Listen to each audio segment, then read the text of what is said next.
بسم الله الرحمن الرحيم الحمد لله رب العالمين والصلاة والسلام على أشرف الأنبياء وسيد المرسلين محمد وعلى آله وصحبه ومن تبعهم بإحسان إلى يوم الدين. எனது அன்புக்கும் மதிப்புக்கும் உரிய சகோதரர் ஃபெரோஸ் கான் அவர்களே, தாருல் இல்ம் மദ്രஸாவின் உஸ்தாதுமார்களே, தொண்டூழியர்களே, இங்கு வருகை தந்திருக்கின்ற அல்லாஹ்வின் நல்லடியார்களே, இஸ்லாமிய சகோதரர்களே, சகோதரிகளே, அஸ்ஸலாமு அலைக்கும் வரஹ்மத்துல்லாஹி வபரகாத்துஹு. அஸ்ஸலாமு அலைக்கும் வரஹ்மத்துல்லாஹி வபரகாத்துஹு. மதிப்புக்குரிய சகோதரர்களே, சகோதரிகளே, தெளிவை வேண்டி நிற்கின்ற எமது ஈருலக வாழ்க்கையையும் வெற்றிகரமாக அமைத்துக் கொள்வதற்கு தேவையான 4 தலைப்புகளிலே இந்த ஆண்டுக்கான இந்த விரிவுரை தொடர் அல்லாஹுடைய பேரருளினால் ஒழுங்கு செய்யப்பட்டிருக்கின்றது. நேற்றைய நாளிலே அல்லாஹுடைய ஒரு இல்லத்திலே முக்கியமான ஒரு தலைப்பிலே பயனுள்ள சில கருத்துக்களை உங்களோடு பகிர்ந்து கொள்வதற்கு எனக்கு வாய்ப்பு கிடைத்தது. அல்ஹம்துலில்லாஹ். மனித நேயம் மலர நமது மார்க்கம் நமக்கு எவ்வாறு வழிகாட்டி நிற்கின்றது என்ற அம்சம் பற்றி பல விஷயங்களை நேற்றைய நாளிலே நாம் கலந்துரையாடினோம். இன்று மிக முக்கியமான மற்றொரு பொருளிலே தலைப்பிலே இந்த கலந்துரையாடல் ஒழுங்கு செய்யப்பட்டிருக்கிறது. எங்கே நிம்மதி? ஏழை பணக்காரர் என்ற வித்தியாசம் இல்லாமல், படித்தவர் பாமரர் என்ற பாகுபாடு இல்லாமல், அரசர் முதல் ஆண்டி வரை எல்லோரும் தமக்குள்ளே, தம் குடும்பத்துக்குள்ளே, தாம் வாழுகின்ற சமூகத்துக்குள்ளே எழுப்பிக் கொள்கின்ற ஒரு முக்கியமான கேள்வி இது. நிம்மதி எங்கே இருக்கிறது? அது ஏன் தொலைந்து விட்டது? அது எங்கு போய்விட்டது? அதனை எப்படி கண்டுபிடிக்கலாம்? அதனை அடைவதற்கு என்ன வழி? வித்தியாசமான பாசைகளில், வார்த்தைகளில், வசனங்களில் எல்லோரும் இந்த கேள்வியை எழுப்பிய வண்ணம் இருக்கிறார்கள். ஏழைகள் நினைக்கிறார்கள் நாம் இழந்துவிட்ட நிம்மதி பணக்காரர்களிடம் இருக்கிறது. ஆண்டிகள் நினைக்கிறார்கள் நமக்கு இல்லாத நிம்மதி அரசர்களிடம் காணப்படுகிறது என்று. பாமரர்கள் நினைக்கிறார்கள் இல்லை இல்லை, நமக்கு நிம்மதி இல்லாத போதும் படித்தவர்களிடம் நிம்மதி இருக்கிறது என்று. மறுபக்கத்தில் இந்த படித்தவர்களும், மேதைகளும், அரசர்களும், பணக்காரர்களும், செல்வந்தர்களும் நினைக்கிறார்கள் சாதாரண பாமர மக்கள் நிம்மதியாக இருக்கிறார்கள், கீழ்மட்ட மக்கள் சந்தோஷமாக இருக்கிறார்கள், ஏழைகள் பிரச்சனை இல்லாமல் இருக்கிறார்கள், நமக்குத்தான் அனாவசியமான சுமைகளும் பிரச்சனையும் நினைக்கிறார்கள். மொத்தத்தில் பார்த்தால் எல்லோரும் நிம்மதியை இழந்திருக்கிறார்கள், அமைதியை இழந்திருக்கிறார்கள். மதிப்புக்குரிய சகோதரர்களே, சகோதரிகளே, நானும் நீங்களும் வாழுகின்ற இந்த உலகத்திலே இன்றைய நாகரிகம் நமக்கு உணவை தந்திருக்கிறது, வகை வகையான உணவுகளை தந்திருக்கிறது, உடையை தந்திருக்கிறது, அலங்காரமான ஆடை ஆபரணங்களை தந்திருக்கிறது, வீடு வாசல்களை, விசாலமான வீடு வாசல்களை இந்த நாகரிகம் நமக்கு தந்திருக்கிறது. நாம் ஒரு காலத்தில் நினைத்தோம் உணவிருந்தால், அறுசுவை உணவிருந்தால், உடை இருந்தால், மாற்றி மாற்றி அணிவதற்கு உடைகள் இருந்தால், வீடு இருந்து அது விசாலமான ஒரு வீடாக இருந்தால், ஒரு வாகனமும் இருந்து விட்டால், உடலிலே ஆரோக்கியமும் கிடைத்து விட்டால், மகிழ்ச்சியை, சந்தோஷத்தை அடைந்து விடலாம். மதிப்புக்குரிய சகோதரர்களே, சகோதரிகளே, ஆனால் இப்போதுதான் விளங்குகிறது வெறும் உணவும், உடையும், வீடும், வாகனமும், உடல் ஆரோக்கியமும் நாம் எதிர்பார்க்கின்ற சந்தோஷத்தை தருவதில்லை. ஆங்கிலத்தில் சொல்வதாக இருந்தால் இவற்றின் மூலமாக ஃபன் என்ற ஒன்றை அனுபவிக்கலாம். Fun, FUN, fun. ஹாப்பினஸ் என்று ஒன்று இருக்கிறது, இட்டர்னல் ஹாப்பினஸ். அதுதான் அமைதி, அதுதான் நிம்மதி, அதுதான் சந்தோஷம், அதுதான் மனநிறைவு. உணவால், உடையால், வீட்டால், பணத்தால், காசால், செல்வத்தால் அந்த சந்தோஷத்தை, அந்த மனநிறைவை பெற முடியாது என்பதை இன்றைய உலகம் இப்போது அனுபவித்து வருகிறது, ஏற்றுக்கொள்ள தயாரான நிலையில் இருக்கிறது. மதிப்புக்குரிய சகோதரர்களே, சகோதரிகளே, கவலைக்குரிய நிலை இன்றைய இந்த சடவாத நாகரீகம் நமக்கு பல பரிசுகளை தந்திருக்கிறது. மன அழுத்தம், மன இறுக்கம், கவலைகள், வேதனைகள், ஆங்கிலத்தில் அழகான பெயர்கள், டிப்ரெஷன், ஆன்சைட்டி, ஸ்ட்ரெஸ், வொரிஸ், சர்வசாதாரணமாக டென்ஷன். அவர் கொஞ்சம் டென்ஷனாக இருக்கிறார், கொஞ்சம் ஸ்ட்ரெஸ் ஆக இருக்கிறார், சில வொரிஸ்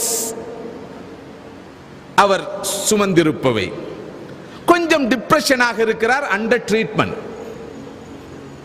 ஒரு காலத்திலே பைத்தியம் என்று சொன்னதை இப்போது அப்படி சொல்லாமல் அவர் கொஞ்சம் டிப்ரெஸ்டாக இருக்கிறார் என்று நாகரீகமாக சொல்கிறார்கள். இந்த நாகரீக யுகத்துடைய ஒரு வினோதமான நிலை என்னவென்றால், அசிங்கங்களுக்கெல்லாம் நல்ல அழகான வார்த்தைகள், நாகரிகமான வார்த்தைகள். அந்த வகையில் நாங்கள் எல்லோரும் சந்தோஷமாக இருக்கலாம், யாரும் அலட்டிக் கொள்ள வேண்டிய அவசியம் இல்லை. எது இருந்தாலும் நல்ல வார்த்தைகள் இருக்கின்றன. உதாரணமாக, உங்களுக்கு உடம்புக்கு கொஞ்சம் ராகத்தில் என்று கேள்விப்பட்டோம். என்ன? எனக்கு கேஸ்ட்ரைட்டிஸ் இருக்கிறது, இரிட்டபிள் பவல் சிண்ட்ரோமும் இருக்கிறது, கொஞ்சம் பிராங்கைட்டிஸ், கொஞ்சம் வீசிங் இருக்கிறது, த்ரோம்போசிஸ் இருக்கிறது. அழகான வார்த்தைகள், குழந்தைகளுக்கு பேர் வைத்தால் கூட இனிமையாக இருக்கும். நான் சொன்ன இந்த நோய்கள் கூட இந்த நாகரீகம் நமக்கு தந்த பரிசுகள். மன அழுத்தத்தின், மன இறுக்கத்தின், கவலைகளின், வேதனைகளின் விளைவுகள், தாக்கங்கள் தான் இந்த நோய்கள். மதிப்புக்குரிய சகோதரர்களே, சகோதரிகளே, யதார்த்தத்தை, ரியாலிட்டியை மிகச் சரியாக நாம் புரிந்து கொள்ள வேண்டிய தேவை இன்று வரலாற்றில் என்றுமில்லாத அளவுக்கு உருவாகி இருக்கிறது. நான் நீங்கள் வாழுகின்ற இந்த மிலேனியத்திலே குறைந்தபட்சம் 400 மில்லியன் பேர் மனநோயாளர்களாக இருக்கிறார்கள். இது ரெஜிஸ்டர்ட் மனநோயாளிகள் 400 மில்லியன் பேர். அமெரிக்காவிலே 2005ஆம் ஆண்டுடைய புள்ளி விவரம் தான் எனக்கு கிடைத்திருக்கிறது. 2005ஆம் ஆண்டு மாத்திரம் 32,637 பேர் தற்கொலை செய்து கொண்டார்கள். ஒரு ஆண்டிலே 8 லட்சம் பேர் சூசைட் அட்டெம்ப்ட்ஸ் சொல்வார்கள், தற்கொலை செய்து கொள்ள முயற்சி செய்து பாதுகாக்கப்பட்டார்கள். இதுதான் இன்றைய உலகின் உண்மை நிலை, யதார்த்தமான நிலை. நல்ல வளமான நாடுகள் இருப்பவர்கள், செல்வந்த நாடுகள் இருப்பவர்கள், உணவும் உடையும் உறையிலும் இருப்பவர்கள், வாழ்க்கைக்கு தேவையான எல்லா வசதிகளையும் வாய்ப்புகளையும் வளங்களையும் பெற்றவர்கள் தற்கொலை செய்து கொள்ள முற்படுகிறார்கள். ஆனால் சில போது எத்தியோப்பியாவிலும் சோமாலியாவிலும் இருப்பவர் தனது ஆயுளின் பெருமதியை நன்கு உணர்ந்தவராக இருக்கிறார். உணவில்லாத போதும், உடையில்லாத போதும், வாழ்வதற்கு வீடு இல்லாத போதும் அவர் தன்னுடைய ரூஹுடைய பெருமதியை புரிந்தவராக இருக்கிற நிலையை நாம் பார்க்கிறோம். மதிப்புக்குரிய சகோதரர்களே, சகோதரிகளே, நமது இந்த ஆயுளை பற்றி, இந்த வாழ்க்கையை பற்றி ஒரு முறை நிதானமாக நின்று சிந்திக்க கடமைப்பட்டிருக்கிறோம். அமெரிக்காவிலே ஒரு இளைஞன் தான் சந்தோஷமாக வாழ்வதற்கு என்னென்ன தேவை என்று பார்த்து பட்டியல் படுத்தினான். உணவு, உடை, வீடு, வாகனம், கல்வி, சுகாதாரம், நல்ல ஒரு தொழில், சமூக அங்கீகாரம், அந்தஸ்து. சந்தோஷமாக வாழ்வதற்கு தேவையான விஷயங்களை குறித்து பட்டியல் படுத்தி ஒரு அறிஞரிடம் போய் அதனை கொடுத்தான். நான் சந்தோஷமாக வாழ விரும்புகிறேன், நான் சந்தோஷமாக வாழ்வதற்கு இவையெல்லாம் தேவை என்று நினைக்கிறேன், அவற்றையும் நான் நிரல்படுத்தி இருக்கிறேன். ரேங்கிங், அதாவது முன்னுரிமையின் அடிப்படையில் ஒன்றன் பின் ஒன்றாக நான் எழுதியிருக்கிறேன், இதனை சரிபார்த்து சொல்லுங்கள் என்று சொன்ன போது அந்த மேதை அந்த இளைஞனுடைய அந்த பட்டியலை பார்த்துவிட்டு, தம்பி ரொம்ப பிரமாதம், சந்தோஷமாக வாழ்வதற்கு தேவையான எல்லா விஷயங்களையும் நீ தொகுத்திருக்கிறாய், அழகாக பட்டியல்படுத்தி இருக்கிறாய், நிரல்படுத்தி இருக்கிறாய் என்று சொல்லிவிட்டு 2 வார்த்தைகளை இறுதியாக எழுதினார். Peace of mind, peace of mind. இவையெல்லாம் உன்னிடம் இருந்தாலும் பீஸ் ஆஃப் மைண்ட், நீ மன நிம்மதியை பெறாதவனாக இருந்தால், இழந்திருந்தால், இந்த ஒன்றிலும் எந்த புண்ணியமும் இருக்காது என்று அவர் எழுதி கொடுத்தார். இன்று நமக்கு முன்னால் இருக்கிற பிரச்சனை இதுதான். இந்த பீஸ் ஆஃப் மைண்ட், இந்த மன நிம்மதியை நாம் நிறைவாக பெற்றவர்களாக இல்லை. இதன் விளைவுதான் இந்த உலகத்திலே நாங்கள் வாழுகிற இந்த குளோபல் வில்லேஜிலே, இந்த குளோபல் ஃபேமிலியிலே, இவ்வளவு வாழ்க்கை வசதிகளை எல்லாம் பெற்றிருக்கிற இந்த உலகத்திலே அதிகம் கிராக்கியுள்ள துறை என்ன தெரியுமா? அதிகம் கிராக்கியுள்ள துறை, ரொம்ப டிமாண்ட் உள்ள துறை, நல்ல வருமானம் ஈட்டக்கூடிய துறை என்ன தெரியுமா? சைக்கியாட்ரிக் துறை தான். மேற்குலக நாடுகளில் அதிகம் சம்பாதிப்பவர்கள் யார்? மைண்ட் சயின்டிஸ்ட் அல்லது கவுன்சிலிங் அல்லது சைக்காலஜி என்ற பெயர்களில் மனநோய்களுக்கு மருத்துவம் செய்பவர்கள் தான் இன்று உலகிலே பெரிதும் மதிக்கப்படுபவர்களாக இருக்கிறார்கள், நன்கு சம்பாதிப்பவர்களாகவும் இருக்கிறார்கள். மாத்திரமல்ல, எழுத்துலகத்திலே அதிகம் கிராக்கி எப்படியான விஷயங்களை பற்றி பேசுகிற நூல்களுக்கு இருக்கிறது தெரியுமா? இந்த கவலை இல்லாமல் வாழ்வது எப்படி,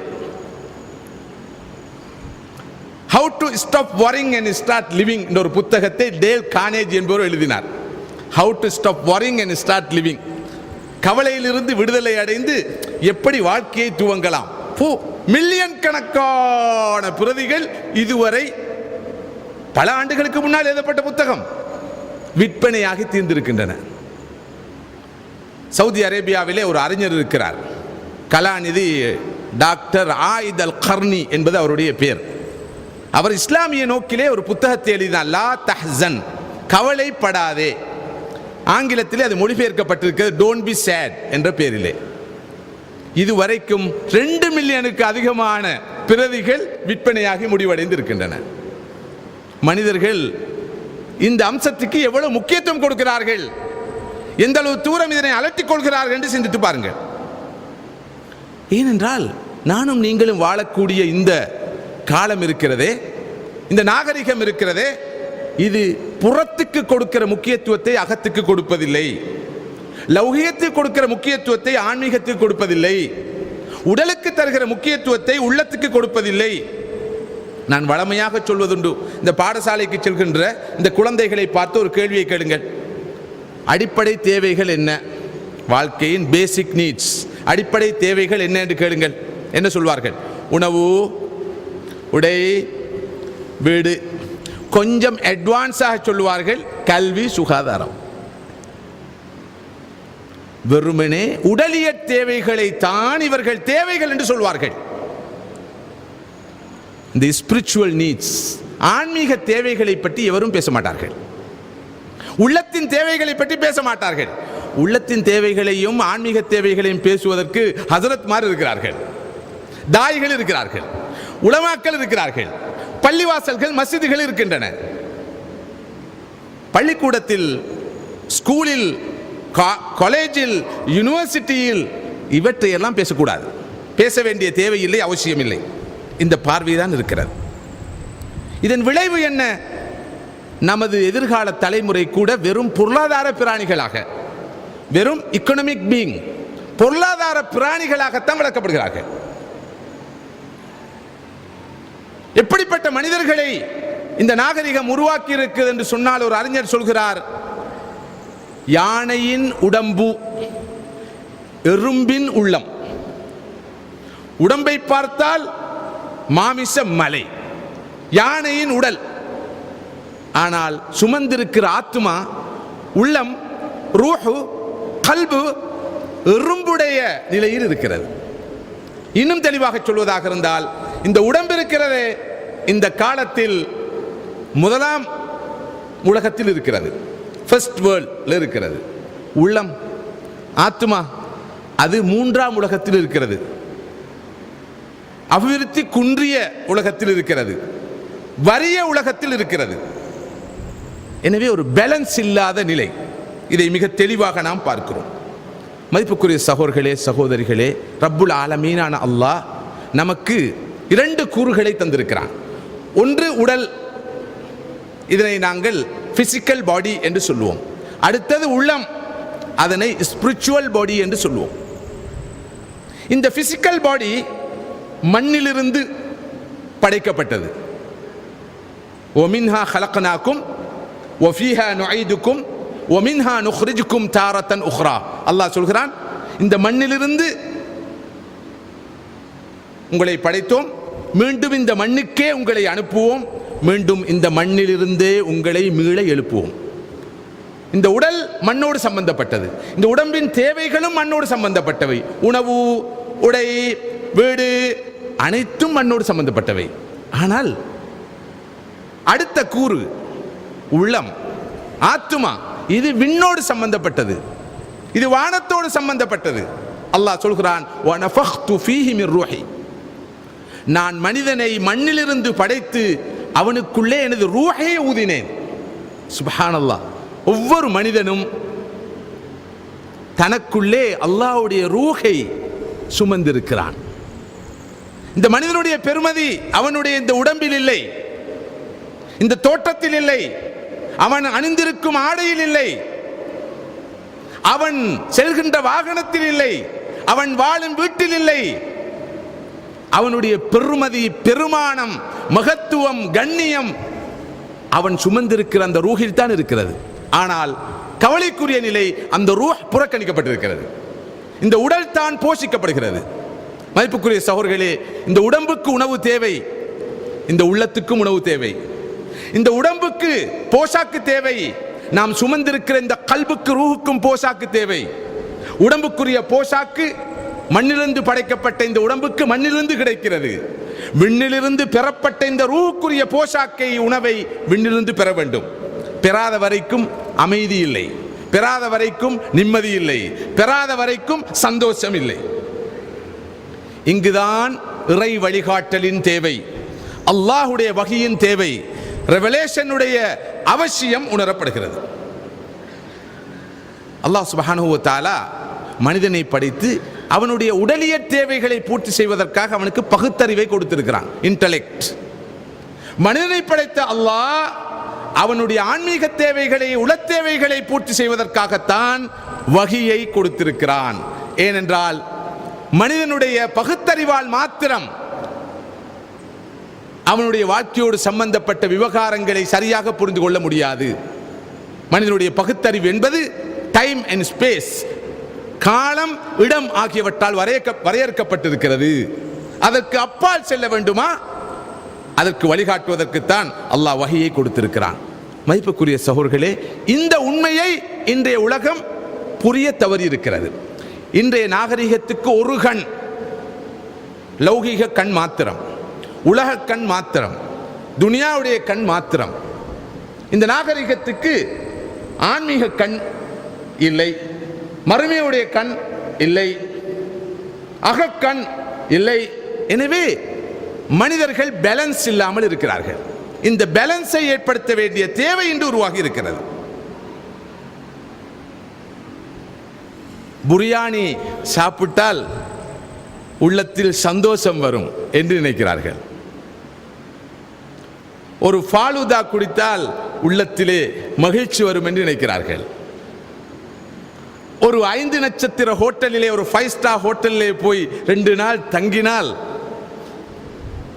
மனநிறைவு ஏற்படும் என்று நினைக்கிறார்கள். ஏதோ நடக்கிறது, அதற்கு பேர் பீஸ் ஆஃப் மைண்ட் அல்ல, அதற்கு பேர் ஹாப்பினஸ் அல்ல. அதைத்தான் நான் ஃபன் என்று சொன்னேன். ஒரு தற்காலிக கிளர்ச்சி, ஒரு தற்காலிகமான கிளர்ச்சி. உண்மையான மனநிறைவு, அமைதி எப்போது வரும்? இறை வழிகாட்டல் கிடைக்கிற போது. சாதாரண பாசையில் சொல்வதாக இருந்தால், இறை நம்பிக்கை ஈமானுக்கூடாக மாத்திரம்தான் மன அமைதியை, உள அமைதியை, நிலையான சந்தோஷத்தை பெற்றுக்கொள்ள முடியும். இமாம் இப்னுல் கய்யிம் ரஹிமஹுல்லாஹ் அவர்கள் ஒரு முக்கியமான ஆரம்பகால இஸ்லாமிய அறிஞர். அவர்கள் சொல்கிறார்கள், மனிதனுக்குள்ளே ஒரு வெறுமை இருக்கிறது. ஒரு வெறுமை. அல்லாஹ்வை அந்த மனிதன் அறிந்து கொள்ளாமல் அவனுடைய அந்த வெறுமை இருக்கிறதே ஒரு நாளும் நீங்காது. மனிதனுக்குள்ளே ஒரு தனிமை உணர்வு இருக்கிறது. தனிமை உணர்வு, லோன்லினஸ். அல்லாஹ்வை ஒரு மனிதன் கண்டு கொண்டாலே அல்லாமல் அந்த தனிமை உணர்வு நீங்காது. மனிதனுக்குள்ளே ஒரு நெருப்பு பற்றி எரிந்து கொண்டிருக்கிறது. படைத்த இறைவனை கண்டு கொண்டாலே அல்லாமல் அந்த நெருப்பை உலகில் எவராலும் எதனாலும் அணைக்க முடியாது. மதிப்புக்குரிய சகோதரர்களே, சகோதரிகளே, ஒவ்வொரு மனிதனுடைய உள்ளத்திலும் ஒரு இடைவெளி இருக்கிறது. அந்த இடைவெளியை அல்லாஹ்வை அறிந்தால் மாத்திரம்தான் நிரப்பிக்கொள்ள முடியும். ஒவ்வொரு மனிதனுடைய உள்ளத்திலும் ஒரு தனிமை உணர்வு இருக்கிறது. படைத்த இறைவனோடு தொடர்பு கொண்டால் மாத்திரம்தான் அந்த தனிமை உணர்வை அவன் இழப்பான். ஒவ்வொரு மனிதனுடைய உள்ளத்திலும் ஒரு நெருப்பு பற்றி எரிந்து கொண்டிருக்கிறது. அல்லாஹ்வை அறிந்து கொள்வதற்கூடாக மட்டும்தான் அந்த நெருப்பை அணைக்க முடியும். ஒரு பெண், உள்ளத்திலே ஈமானை சுமந்த ஒரு பெண், இறை நம்பிக்கை கொண்ட ஒரு பெண், அந்த பெண்ணுக்கும் அவருடைய கணவனுக்கும் இடையில் ஒரு நாள் ஒரு சர்ச்சை, ஒரு பிரச்சினை. கணவனுக்கு கோபம் பீரிட்டு பாய்ந்தது. மனைவியை பார்த்து சொன்னார், உன்னை என்ன பாடுபடுத்த போகிறேன் என்று பார்.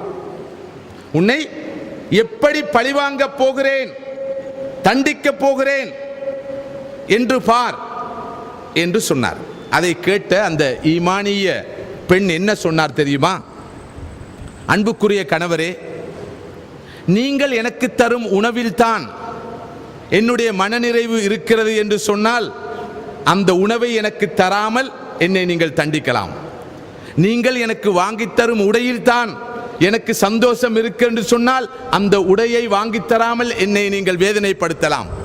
நீங்கள் எனக்கு வாங்கித் தருகிற நகை நட்டுகளிலும் ஏனைய வாழ்க்கை வசதிகளிலும் தான் எனக்கு மகிழ்ச்சி இருக்கிறது என்று சொன்னால் அவற்றை எனக்கு பெற்றுத்தராமல் தடுத்து நீங்கள் என்னை தண்டிக்கலாம். அன்புக்குரிய கணவரே, என்னுடைய சந்தோஷம் எனது உள்ளத்தில் இருக்கிற ஈமானில் இருக்கிறது. நான் அல்லாஹ் மீது கொண்டிருக்கிற நம்பிக்கையிலும் அவனோடு கொண்டிருக்கிற தொடர்பிலும் இருக்கிறது. நான் அதில் மனநிறைவோடு மகிழ்ச்சியோடு சந்தோஷத்தோடு இருப்பவள். அந்த ஈமான் எனது உள்ளத்தில் இருக்கிறது. அதனை உங்களால் பறிக்க முடியாது, எடுக்க முடியாது. நீங்கள் விரும்பியதை செய்யலாம் என்று சொல்கிறார். இந்த 21ஆம் நூற்றாண்டிலே எத்தனை பெண்மணிகளால் தமது கணவன்மாரை பார்த்து இந்த பதிலை, இந்த விளக்கத்தை, இந்த தெளிவை கொடுக்க முடியும் என்று சிந்தித்து பார்ப்பதற்கு பொருத்தமான ஒரு சந்தர்ப்பம் இது நான் நினைக்கிறேன். மதிப்புக்குரிய சகோதரர்களே, சகோதரிகளே, சக்கீனா, அமைதி, நிறைவு, சந்தோஷம், மகிழ்ச்சி, இதனை குறிக்கின்ற இஸ்லாமிய குர்ஆனிய வார்த்தை, குர்ஆனிக் ஒரு டெர்மினாலஜி தான் சக்கீனா என்ற வார்த்தை. இந்த சக்கீனாவை தான் இன்றைய உலகம் இழந்திருக்கிறது. எல்லாம் இருக்கிறது, இந்த சக்கீனாவை தவிர. சக்கீனா என்ற பெயரில் சகோதரிகள் இருப்பார்கள், ஆனால் வாழ்க்கையில் உள்ளத்தில் கல்பில் சக்கீனத் என்ற இந்த அமைதியை பெற்றவர்களாக நானும் நீங்களும் இருக்கிறோமா என்பதைத்தான் இங்கு சிந்தித்து பார்க்க வேண்டும்.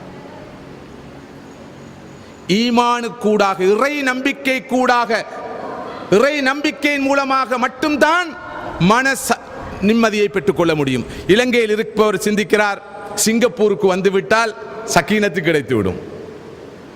இந்தியாவில் இருப்பவர் நினைக்கிறார், லண்டனுக்கு போய் சேர்ந்து விட்டால் மன அமைதி கிடைத்துவிடும் என்று. பிரான்சில் இருப்பவர் நினைக்கிறார், பிரான்சுக்கு வந்தேன் ஆனால் இங்கு இல்லை, கனடாவுக்கு போய் சேர்ந்து விட்டால் மன அமைதி கிடைத்துவிடும் என்று. இப்படி எல்லோரும் ஓடிக்கொண்டிருக்கிறார்கள். ரப்புல் ஆலமீனான் அல்லாஹ் அல் குர்ஆனிலே கேட்கிறான், ஃபஐன தத்ஹபூன், நீங்கள் எங்கே போய்க் கொண்டிருக்கிறீர்கள்? அமைதியும் நிம்மதியும் எங்கும் இல்லை. நமது உள்ளத்தில் அது இருக்கிறது. நமது உள்ளம் ஆரோக்கியமாக இருக்கிறதா? நமது உள்ளம் சுகமாக இருக்கிறதா? நமது உள்ளத்திலே நாம் இறை நம்பிக்கையை சுமந்திருக்கிறோமா? நாம் எங்கிருக்கிறோம் என்பது முக்கியமல்ல. நாம் மாளிகையில் இருந்தாலும் குடிசையில் இருந்தாலும் அந்த சக்கீனத் என்ற அமைதியை நாம் பெற்றுக்கொள்ள முடியும். ஏனென்றால் மதிப்புக்குரிய சகோதரர்களே, சகோதரிகளே, அமைதியை பெறுவதற்கு அடிப்படை, மன சந்தோஷத்தை பெறுவதற்கு மிக முக்கியமான அடிப்படை தான் தன்னுடைய பிறப்பின் ரகசியத்தை புரிந்து கொள்வது. நான் யார்? நான் எது? நான் எப்படி? நான் எங்கிருந்து வந்தேன்? நான் எங்கு செல்வேன்? நான் இங்கு என்ன செய்ய வேண்டும்? இந்த அடிப்படையான வினாக்களுக்கு யார் விடையை கண்டு வைத்திருக்கிறாரோ அவர் நிச்சயமாக தெளிவோடு இருப்பார்.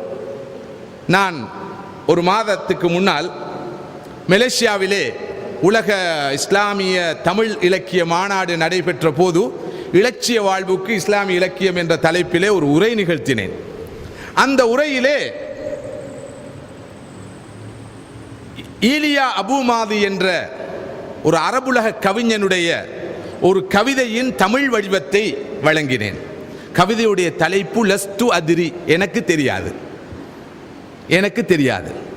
அந்த கவிதையை உங்களுக்கு வாசித்து காட்டலாம் என்று முயற்சித்த போதும் அல்லாஹ்வுடைய நாட்டம் அதற்கான வாய்ப்பு கிடைக்கவில்லை. அதன் சாராம்சத்தை உங்களுக்கு சொல்கிறேன். எனக்கு தெரியாது. அவர் ஒரு நாஸ்திகர், இறை நம்பிக்கை இல்லாதவர், ஒரு ஏத்திஸ்ட். அவர் சொல்கிறார், எனக்கு தெரியாது. நான் பிறந்தேன். ஏன் பிறந்தேன்? எனக்கு தெரியாது. நான் தானாக இந்த உலகத்துக்கு வந்தேனா? யாராவது என்னை படைத்தார்களா? எனக்கு தெரியாது. எனக்கு முன்னால் ஒரு பாதையை கண்டேன், நான் எனது பயணத்தை தொடர்ந்தேன். அந்த பாதையில் நான் நடக்கிறேனா அல்லது பாதை என்னை எடுத்துக்கொண்டு செல்கிறதா? எனக்கு தெரியாது. இந்த பயணம் நீளமானதா குறுகியதா? எனக்கு தெரியாது, எனக்கு தெரியாது. இந்த வாழ்க்கையில் நான் மேல் நோக்கி செல்கிறேனா அல்லது கீழ் நோக்கி செல்கிறேனா அல்லது சுரிவாங்கப்படுகிறேனா? எனக்கு தெரியாது. இப்படி எனது உள்ளத்திலே பல கேள்விகள் இருக்கின்றன. அவற்றுக்கான விடையை தேடுகிறேன். ஆனால் எனக்கு அவற்றுக்கான விடை தெரியாது. ஏன் இந்த கேள்விகளுக்கெல்லாம் எனக்கு விடை தெரியாது? அதுவும் எனக்கு தெரியாது. இப்படி எதுவும் தனக்கு தெரியாது என்று சொல்கிறார். மதிப்புக்குரிய சகோதரர்களே, சகோதரிகளே, இந்த நிராகரிப்பு இருக்கிறதே, இறை மறுப்பு இருக்கிறதே, அது மிகப்பெரிய ஒரு அதாபு. ஒரு மனிதனுக்கு வானத்தை தெரிந்திருக்கும், பூமியை தெரிந்திருக்கும், தண்ணீரை தெரிந்திருக்கும், தண்ணீருக்குள்ளிருப்பதை தெரிந்திருக்கும், எல்லாம் தெரிந்திருக்கும். ஆனால் நான் யார், நான் எது, நான் எப்படி, நான் எங்கு என்ற இந்த அடிப்படை வினாக்களுக்கு விடை தெரியாத மனிதன் மிகப்பெரிய வேதனையில் தான் இருப்பான். நிறைய பேருக்கு இந்த பிரச்சனை. தான் அகிரினையா உயர்தினையா என்பது கூட தெரியாது. சில போது ஒருவரை சந்திப்பதற்காக ஒரு வீடு செல்வீர்கள். போய் உங்க மகன் இருக்கிறாரா? அது தூங்குது, அது இப்பத்தான் வெளியே போகுது, அது இன்னும் கொஞ்ச நேரத்தில் வரும். ஆடா அல்லது மாடா ஒட்டகமா என் அன்பால சொல்றாங்களாம். நல்லதுதான். அது வரும், அது போகும், அது தூங்குது, அது எழும்புது, அது பேசுது. உங்க புள்ள பள்ளிவாசலுக்கு வாரான் இல்லையே, அது இப்பதான் படிக்குது. ஆமா, அகிரிணையான நிலையில் இருப்பவர்களுக்கு பள்ளிவாசல் வர வேண்டிய தேவையோ கடப்பாடோ இருக்காதே. இப்படி மனிதர்களுக்கு இருக்கிற பெரிய பிரச்சனை, நான் யார் என்பதும் தெரியாது, நான் எது என்பதும் தெரியாது. நான் உயர்தினையா அகிரிணையா என்பதை கூட தெரியாத அளவுக்கு மனிதனுடைய நிலை இருக்கிறது. இந்த மனிதர்கள் அந்த அளவுக்கு பிஸி. தன்னை பற்றி சிந்திப்பதை விட உலகத்தில் இருக்கிற அனைத்தை பற்றியும் சிந்திப்பார்கள். நமது நாட்டிலே ரப்பர் ரிசர்ச் இன்ஸ்டிடியூட் இருக்கிறது, ரப்பரை பற்றி ஆராய்வதற்கு. டீ ரிசர்ச் இன்ஸ்டிடியூட் இருக்கிறது, கோகனட் ரிசர்ச் இன்ஸ்டிடியூட் இருக்கிறது. உலகத்தில் இருக்கிற ஒவ்வொரு அம்சத்தை பற்றியும் அக்கு வேறாக ஆணி வேறாக ஆராய்வதற்கு நிறுவனங்கள், ஆய்வு நிலையங்கள் இருக்கின்றன. ஆனால் இந்த ஹியூமன் ப்ராப்ளம்ஸ் சம்பந்தமாக, மனிதன் எதிர்நோக்கிற பிரச்சனைகள் சம்பந்தமாக தேடுவதற்கு, பார்ப்பதற்கு, ஆராய்வதற்கு, தீர்வு சொல்வதற்கு எத்தனை நிறுவனங்கள் இயங்கிக் கொண்டிருக்கின்றன என்பதுதான் மிகப்பெரிய கேள்வி. மதிப்புக்குரிய சகோதரர்களே, சகோதரிகளே, அமைதியை, மன அமைதியை பெறுவதற்கு முதலாவது அடிப்படை தான் இறை நம்பிக்கை. என்னுடைய மகன், என்னுடைய மகள் நாளை சந்தோஷமாக வாழ வேண்டும். என்ன செய்ய வேண்டும்? சந்தோஷமாக வாழ என்ன செய்ய வேண்டும்? பட்டியல் போட்டு தர சொன்னால் நிறைய பேர் பட்டியலை போட்டு தருவார்கள். எனது பிள்ளை நாளை சந்தோஷமாக தலை நிமிர்ந்து நிம்மதியாக மனநிறைவோடு வாழ்வதற்கு இதோ முதலாவது, இரண்டாவது, மூணாவது, ஐந்தாவது, ஆறாவது, எத்தனாவது இடத்துல ஈமான் வரும்? ஈமானும் வரும், ஈமானும் வரும், வராமல் இருக்காது. முஸ்லிம்கள் அல்லவா, முஃமின்கள் அல்லவா. ஆனால் அதற்குரிய முன்னுரிமை, முக்கியத்துவம் எந்த அளவு இருக்கும்? மதிப்புக்குரிய சகோதரர்களே, சகோதரிகளே, அடுத்த தலைமுறை நிம்மதியாக வாழ வேண்டுமா? முதலாவதாக, இரண்டாவதாக, மூன்றாவதாக இறை நம்பிக்கையை கொடுப்போம். இன்றுள்ள மனிதர்களுடைய நிலைமை எப்படி தெரியுமா? அவர் பெரிய விஞ்ஞானியாக இருப்பார், பேராசிரியராக இருப்பார், மேதையாக இருப்பார், துறைசார் நிபுணராக இருப்பார், இன்டெலெக்சுவல் ப்ரொஃபஷனல் இருப்பார். சந்தோஷம், அந்த துறை சார்ந்த மனிதர்களெல்லாம் தேவை. ஆனால் அவர் கண்ட்ரோல் ரூமில் இருந்து விடுபட்ட ஒரு ஸ்கை லேபாக இருப்பார், கண்ட்ரோல் ரூமில் இருந்து விடுபட்ட ஒரு சேட்டலைட்டாக இருப்பார். அதிகமான மனிதர்களை பாருங்க, இப்படிப்பட்ட நிலையில தான் அப்படியே சுத்துவாங்க. பேசும்போது கவனத்தை குவிக்க மாட்டாங்க, ஏதோ ஒன்றை இழந்தவர்கள் போல் இருப்பார்கள், பறி கொடுத்தவர்கள் போல் இருப்பார்கள், எதனையும் கவனமாக கேட்க மாட்டார்கள். உங்களை பார்த்து சொல்லவில்லை, பெரும்பாலான மக்கள். ஏனென்றால் இன்றைய மனிதர்களுடைய நிலை என்னவென்றால், மனிதர்களுள் பெரும்பாலானவர்கள் கண்ட்ரோல் ரூமில் இருந்து விடுபட்டிருக்கிறார்கள்.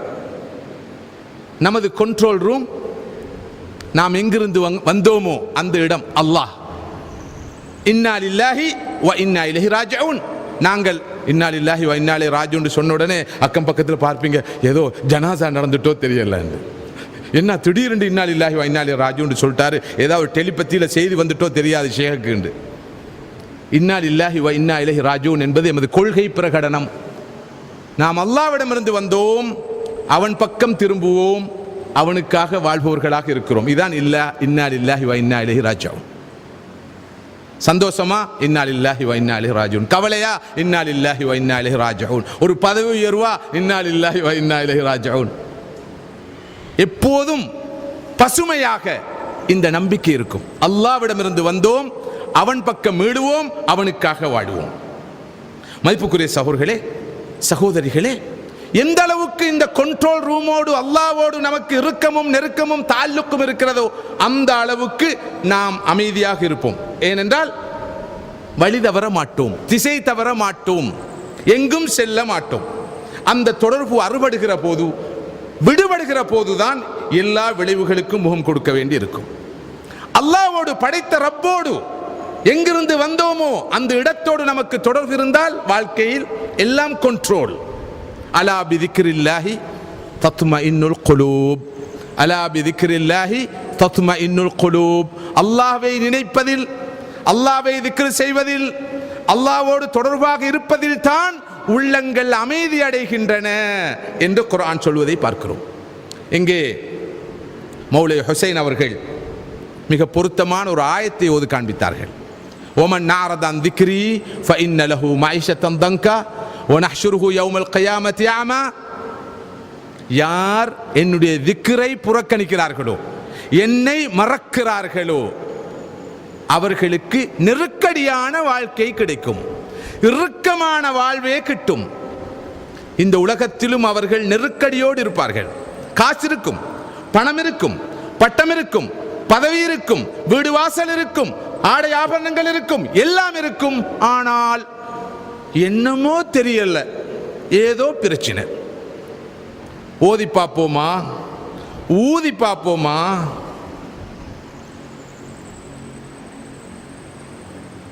ஷைத்தானை விரட்டி பார்ப்போமா. ஷைத்தானை விரட்டினா என்ன நடக்கும் தெரியுமா? அந்த வீட்டில் யாரும் இருக்க மாட்டாங்க, வீடு மட்டும்தான் இருக்கும். ஷைத்தான விரட்டுற வேலையை செஞ்சா அந்த வீட்டில் யாரும் இருக்க மாட்டாங்க. என்னண்டா, யாரு ஷைத்தான விரட்டோன்னு சொல்றாங்களோ அவங்க தான் ஷைத்தானா இருப்பாங்க. இதுதான் உள்ள பிரச்சனை.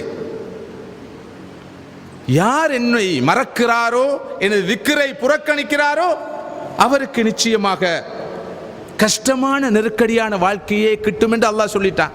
எப்படி மன நிறைவை பெறுவது, மன அமைதியை பெறுவது? சிந்தித்து பாருங்கள் சகோதரர்களே, சகோதரிகளே. மன நிறைவை பெற, அமைதியை பெற, சந்தோஷத்தை பெற ஒரே வழி ஈமான். யார் ஈமான் உள்ளவராக இருக்கிறாரோ அவரோடு அல்லாஹ் இருக்கிறான், படைத்த இறைவன் இருக்கிறான். உங்களுக்கு தெரியும், ரசூலுல்லாஹி ஸல்லல்லாஹு அலைஹி வஸல்லம் அவர்கள் தௌர் குகையிலே இருக்கிறார்கள். அபூபக்கர் ரலியல்லாஹு அன்ஹு இருக்கிறார்கள். குறைஷியர்கள் நபி அவர்களை பிடிப்பதற்காக வந்து கொண்டிருக்கிறார்கள். அந்த சந்தர்ப்பத்திலே அபூபக்கர் ரலியல்லாஹு அன்ஹு அவர்கள், ஒரு குறைஷி சமூகத்தை சேர்ந்தவர், நபி அவர்களை பிடிக்க வந்த ஒருவர் அங்கே மேலே வந்து நிற்பதை கண்டபோது சொல்கிறார்கள், அல்லாஹ்வுடைய ரசூலே, இதோ மாட்டிக்கொள்ள போகிறோம், இதோ மாட்டிக்கொள்ள போகிறோம். அவருடைய பார்வை கீழ் நோக்கி வந்தால் எம்மை கண்டுவிடுவார், அதன் விளைவு நாம் குறைஷியருடைய கையிலே மாட்டிக்கொள்வோம் என்று சொன்ன போது ரசூலுல்லாஹி ஸல்லல்லாஹு அலைஹி வஸல்லம் அவர்கள் சலனமில்லாமல், சஃபலமில்லாமல் என்ன சொன்னார்கள்? லா தஹ்சன் இன்னல்லாஹ மஅனா. அபூபக்கரே, கவலைப்படாதீர்கள், கவலைப்படாதீர்கள், அல்லாஹ் எங்களோடு இருக்கிறான். ஒரு இறை நம்பிக்கையாளன் மாத்திரம்தான் அவ்வளவு பௌதீக காரணிகளும் விடுபட்ட நிலையிலும் இந்த ஒரு வார்த்தையை சொல்லுவார், கவலைப்படாதீர், படைத்த இறைவன் எங்களோடு இருக்கிறான். இது இறை நம்பிக்கையாளருக்கு மாத்திரம்தான் வரும். நபி மூசா அலைஹிஸ்ஸலாத்து வஸ்ஸலாம் அவர்கள் தன்னுடைய சமுதாயத்தவர்களோடு ஃபிரௌனிடம் மாட்டிக்கொள்ளாத வண்ணம் ஓடுகிறார்கள். ஃபிரௌனும் அவனது படையினரும் நபி மூசா அலைஹிஸ்ஸலாம் அவர்களை துரத்தி கொண்டு போகிறார்கள். ஒரு கட்டத்திலே முன்னால் கடல் குறுக்கிடுகிறது. முன்னால் கடல், பின்னால் ஃபிரௌனும் அவனது படையும். பனு இஸ்ராயல்கள் சொல்கிறார்கள், மூசாவே, உங்களை நம்பி மோசம் போய்விட்டோமே, முன்னால் சென்றால் கடலில் விழுந்து மாள வேண்டியிருக்கும், போகாமல் இருந்தால் ஃபிரௌனுடைய படை நம்மை வந்து துவம்சம் செய்துவிடும், அழித்துவிடும். அந்த கட்டத்திலே சலனம் இல்லாமல், சஃபலம் இல்லாமல் நபி மூசா அலைஹி அஸ்ஸலாத்து வஸ்ஸலாம் அவர்கள் சொல்கிறார்கள், இன்ன மஅய ரப்பி சயஹ்தீன். எனது ரப்பு என்னோடு இருக்கிறான், அவன் எனக்கு இப்போது ஒரு வழியை சொல்லித் தருவான். எனது இறைவன் என்னோடு இருக்கிறான், அவன் எனக்கு இப்போது ஒரு வழியை காட்டுவான். மதிப்புக்குரிய சகோதரர்களே, சகோதரிகளே, இந்த லா தஹ்சன், இந்த இன்ன மஅய ரப்பி சயஹ்தீன் என்ற இந்த நம்பிக்கை எப்போது ஒரு உள்ளத்தில் வருகிறதோ அந்த உள்ளம் சலனமில்லாத, சபலமில்லாத, மன அழுத்தம் இல்லாத, மன இறுக்கம் இல்லாத, கவலை இல்லாத, விசனம் இல்லாத, எந்த பிரச்சனையும் இல்லாத அமைதி அடைந்த ஆத்துமாவாக இருக்கும். அந்நஃப்சுல் முத்மஇன்னா. உலகிலே 3 வகையான ஆத்துமாக்கள் காணப்படுகின்றன. குர்ஆன் சொல்கிறது, ஒன்று அந்நஃப்சுல் அம்மாரா, பாவம் செய்து செய்து, அல்லாஹ்வுக்கு மாறு செய்து செய்து மாசடைந்த செத்துவிட்ட ஆத்துமா. உலகிலே கவலைக்குரிய நிலை, பெரும்பாலான ஆத்மாக்குடைய நிலை இப்படித்தான் இருக்கிறது. இன்னொரு வகையான ஆத்துமா அந்நஃப்சுல் லவ்வாமா, நன்மை செய்வது, தீமை செய்வது, நல்லது செய்வது, பாவம் செய்வது, பாவம் செய்துவிட்டு கை சேதப்படுவது, திருந்த வேண்டும் என்று ஆசை வைப்பது. இன்ஷா அல்லாஹ் என்று கேட்ட பயானுக்கு பிறகு ஒரு சிறிய மாற்றத்தையாவது வாழ்க்கையில் ஏற்படுத்திக் கொள்ளத்தான் வேண்டும் என்ற ஒரு உணர்வு பிறப்பது, பிறகு அது மறப்பது, ரமலானிலே அது மீண்டும் எழும்புவது, ரமலான் 27 என்ற அந்த தினத்திலே உச்சநிலைக்கு செல்வது, பிறகு இறங்கு வரிசையில் செல்வது. இது அந்நஃப்சுல் லவ்வாமா, என்னை போன்ற ஆத்துமாக்கள். ஆனால் இஸ்லாம், குர்ஆனும் ஹதீஸும் சுன்னாவும் இந்த உலகத்திலே உருவாக்க விரும்புகிற ஆத்மா எந்த ஆத்மா தெரியுமா? உலகமே ஆசித்துக் கொண்டிருக்கிற, ஏங்கி தவித்துக் கொண்டிருக்கிற அந்த ஆத்மா அந்நஃப்சுல் முத்மஇன்னா, அமைதி அடைந்த ஆத்மா. சுப்ஹானல்லாஹ், அமைதி அடைந்த ஆத்மா. சலனமில்லாத சபலமில்லாத ஆத்துமா. அந்த ஆத்துமா தான் உலகில் வெற்றி பெற்ற ஆத்துமா, நிலையான நிரந்தரமான மறுமையிலும் வெற்றி பெற்ற ஆத்துமா, இந்த உலகத்திலே சுவன வாழ்க்கையை அனுபவிக்கிற ஆத்துமா. இமாம் இப்னு தைமியா ரஹிமஹுல்லாஹ் அவர்கள் சொன்னார்கள், உலகத்திலே ஒரு சுவர்க்கம் இருக்கிறது, அந்த சுவர்க்கத்தை அனுபவிக்காதவன் மறுமையுடைய சுவனத்தை ஒரு நாளும் கண்டுகொள்ள மாட்டான். உலகத்திலே ஒரு சுவர்க்கம் இருக்கிறது, அந்த சுவர்க்கத்தில் நுழையாதவன் மறுமையின் சுவனத்தை நுழைய மாட்டான். அந்த சுவனம் எது? நஃப்சு முத்மஇன்னா, அமைதி அடைந்த ஆத்துமா. யா அய்யத்துஹன் நஃப்சுல் முத்மஇன்னா இர்ஜஇ இலா ரப்பிகி ராதியத்தம் மர்தியா ஃபத்குலி ஃபீ இபாதி வத்குலி ஜன்னதி. ஓ அமைதி அடைந்த ஆத்துமாவே, யா அய்யத்துஹன் நஃப்சுல் முத்மஇன்னா, உனது ரப்பை நோக்கி நீ திரும்புவாயாக. நீ உனது ரப்பில் திருப்தி அடைந்த நிலையிலும், உனது ரப்பு உன்னில் திருப்தி அடைந்த நிலையிலும் திரும்புவாயாக. என்னுடைய சுவனத்தில் நுழைந்து எனது அடியார்களோடு இணைந்து கொள்வாயாக என்று மறுமையிலே மலக்குகள் எந்த ஆத்துமாவை பார்த்து சொல்வார்கள் தெரியுமா? இந்த நஃப்சுல் முத்மஇன்னாவை பார்த்துத்தான். எனவே இன்று உலகமே தேடிக்கொண்டிருக்கிற அந்த அமைதி அடைந்த ஆத்துமாக்களைத்தான் நமது மார்க்கம் உருவாக்க விரும்புகிறது, இந்த ஈமான் உருவாக்க விரும்புகிறது. மதிப்புக்குரிய சகோதரர்களே, சகோதரிகளே, நம்முடைய வாழ்க்கையிலே நமக்கு தேவை அமைதி, நமக்கு தேவை நிம்மதி, நமக்கு தேவை சந்தோஷம். தனிப்பட்ட வாழ்க்கையில் தேவைப்படுகிறது, எமது குடும்ப வாழ்க்கையில் தேவைப்படுகிறது, நமது தொழில்துறையில் தேவைப்படுகிறது, நமது சமூக வாழ்க்கையில் தேவைப்படுகிறது. அமைதி அமைதி அமைதி, நிறைவு நிறைவு நிறைவு, சந்தோஷம் சந்தோஷம் சந்தோஷம். குறிப்பாக இந்த காலத்திலே மிகவும் பாதிக்கப்பட்ட ஒரு நிறுவனம் தான் குடும்ப நிறுவனம், ஃபேமிலி யூனிட். பலருக்கு தனிப்பட்ட வாழ்க்கையில் கொஞ்சம் அமைதி இருந்தாலும், சமூக வாழ்க்கையில் கொஞ்சம் சந்தோஷம் இருந்தாலும், குடும்ப வாழ்க்கை தான் கசப்பது போல் தோன்றுகிறது. ஒருவர் இருந்தாராம், ஆபீஸுக்கு 8 மணிக்கு தான் போக வேண்டும், ஆனால் 7 மணிக்கே ஆபீஸுக்கு போய் விடுவாராம். மாலையிலே 4 மணிக்கு ஆபீஸ் முடிந்துவிடும், ஆனால் 5 மணி வரை இருந்து வேலை பார்ப்பாராம். இவருடைய இந்த டியூட்டி கான்ஷியஸ், கடமை உணர்ச்சியை பார்த்து எல்லோரும் புகழ ஆரம்பித்து விட்டார்கள். கடைசியாக வருடாந்த அந்த அவார்டிங் செரிமனியில பொறுப்புணர்ச்சி உள்ள, கடமை உணர்ச்சி உள்ள ஒரு உத்தியோகஸ்தர், ஊழியர் என்று அவருக்கு பரிசு கொடுத்தார்கள். பரிசு கொடுத்ததற்கு பின்னால் அவரிடம் பேட்டி காண்கிறார்கள். இந்த அளவு கடமை உணர்ச்சி எங்கிருந்து வந்தது? காலையில் 8 மணிக்குத்தானே ஆபீஸுக்கு வர வேண்டும், ஏன் 7 மணிக்கே வந்து விடுகிறீர்கள்? 5 மணிக்கு 4 மணிக்கு போய் சேர வேண்டியதுதானே? 1 மணி நேரம் மேலதிகமாக வேலை செய்து 5 மணிக்கல்லவா வீடு செல்கிறீர்கள். இந்த அளவு கடமை உணர்ச்சி எப்படி வந்தது? இந்த கடமை உணர்ச்சி எப்படி வந்தது என்பதை எனது வீட்டிலே எனது வாழ்க்கை துணையிடம், மனைவியிடம் தான் கேட்க வேண்டும். எவ்வளவு நேரம் ஆபீஸில் நிற்க வேண்டுமோ அவ்வளவு நேரம் ஆபீஸில் நிற்கிறேன். எனக்கு அமைதி இருப்பது ஆபீஸிலே, வீட்டிலே இல்லை. நேர காலத்தோடு வீட்டிலிருந்து வெளியேறி விடுகிறேன். முடியுமான வரை தாமதமாக வீட்டுக்கு போகிறேன். கடமை உணர்ச்சி அல்ல, என்னுடைய வீட்டில் இருக்கிற பிரச்சினை.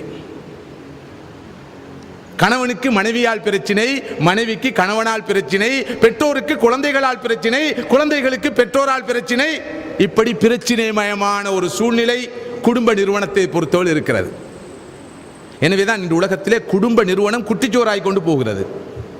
சொல்கிறார்கள், இப்போது திருமணம் எல்லாம் 1950ஆம் ஆண்டோடு முடிந்து விட்டது. இப்போது 2000ஆம் ஆண்டுக்கு பிறகு திருமணம் என்று ஒன்று கிடையாது, லிவிங் டுகெதர். கணவன் மனைவி என்று கிடையாது, லைஃப் பார்ட்னர். இன்று கணவன் டீ ஊற்றுவார், அடுத்த நாளை மனைவி ஊற்றி கொடுப்பாள், நாளை கணவன் சமைப்பார், நாளை மறுநாள் மனைவி சமைப்பார். ஜெண்டர் பெர்ஸ்பெக்டிவ் என்று அழகான வார்த்தைகள். ஜெண்டர் பெர்ஸ்பெக்டிவ், சமத்துவம், சம வாய்ப்பு, சம சந்தர்ப்பம், இந்த ஆண் பெண் என்ற பாகுபாடு எல்லாம் கிடையாது. ஹஸ்பண்ட் வைஃப் எல்லாம் கிடையாது, லிவிங் டுகெதர். ஒருவருக்கு மனைவியும் இருப்பார், அதே நேரத்தில் ஒரு கேர்ள் ஃப்ரெண்டும் இருக்கலாம். கணவனும் இருப்பார், பாய் ஃப்ரெண்டும் இருந்தால் பிழை இல்லை என்ற நிலையெல்லாம் உலகத்தில் உருவாகி வருகிறது. இதன் காரணத்தினால் குடும்ப நிறுவனம் குட்டிச்சுவராய் கொண்டு போகிறது. இதன் விளைவு எனக்கு நேரம் இடம் தர மாட்டாது. இன்றைய உலகம், இந்த செல்வந்த நாடுகள் அனுபவிக்கிற மிக முக்கியமான பிரச்சனை தான் சிங்கிள் பேரண்ட்ஸ் ப்ராப்ளம். மேற்குலக நாடுகளிலே 45%, 40%, 50%, 55% குழந்தைகள் சிங்கிள் பேரண்ட்ஸ். அதிகமான குழந்தைகளுக்கு தந்தைமார் இல்லை. தந்தை பர்த் சர்டிபிகேட்டிலே தந்தை என்ற இடத்தில் டேஷ் அடிக்கிற ஒரு சமுதாயத்தை தான் இன்றைய நாகரிகம் உருவாக்கி இருக்கிறது. அந்த குழந்தைகள் எல்லாம் கிரிமினல்ஸாக உருவாகிறார்கள். அந்த குழந்தைகள் எல்லாம் உள ரீதியாக பாதிக்கப்பட்டவர்களாக உருவாகிறார்கள். நாளை உலகம் மிக பயங்கரமாக இருக்க போகிறது. அல்லாஹ் சுப்ஹானஹு வ தஆலாவுடைய அருளினால் நாங்கள் மிகவும் ஆரோக்கியமான நிலையில் இருக்கிறோம். இந்த நிலை இன்னும் ஆரோக்கியமான நிலையை நோக்கி செல்ல நாம் வழிவகுக்க வேண்டிய தேவை அவசியம் இருக்கிறது. மதிப்புக்குரிய சகோதரர்களே, எமது குடும்ப வாழ்க்கை மணக்க வேண்டுமா? நமது குடும்ப வாழ்க்கை சந்தோஷமானதாக, குதூகலமானதாக அமைய வேண்டுமா? அதற்கு இஸ்லாம் சொல்கிற முதலாவது வழி நிக்காஹ். திருமணம், நிக்காஹ் தான் குடும்ப வாழ்வின் நுழைவாயில்.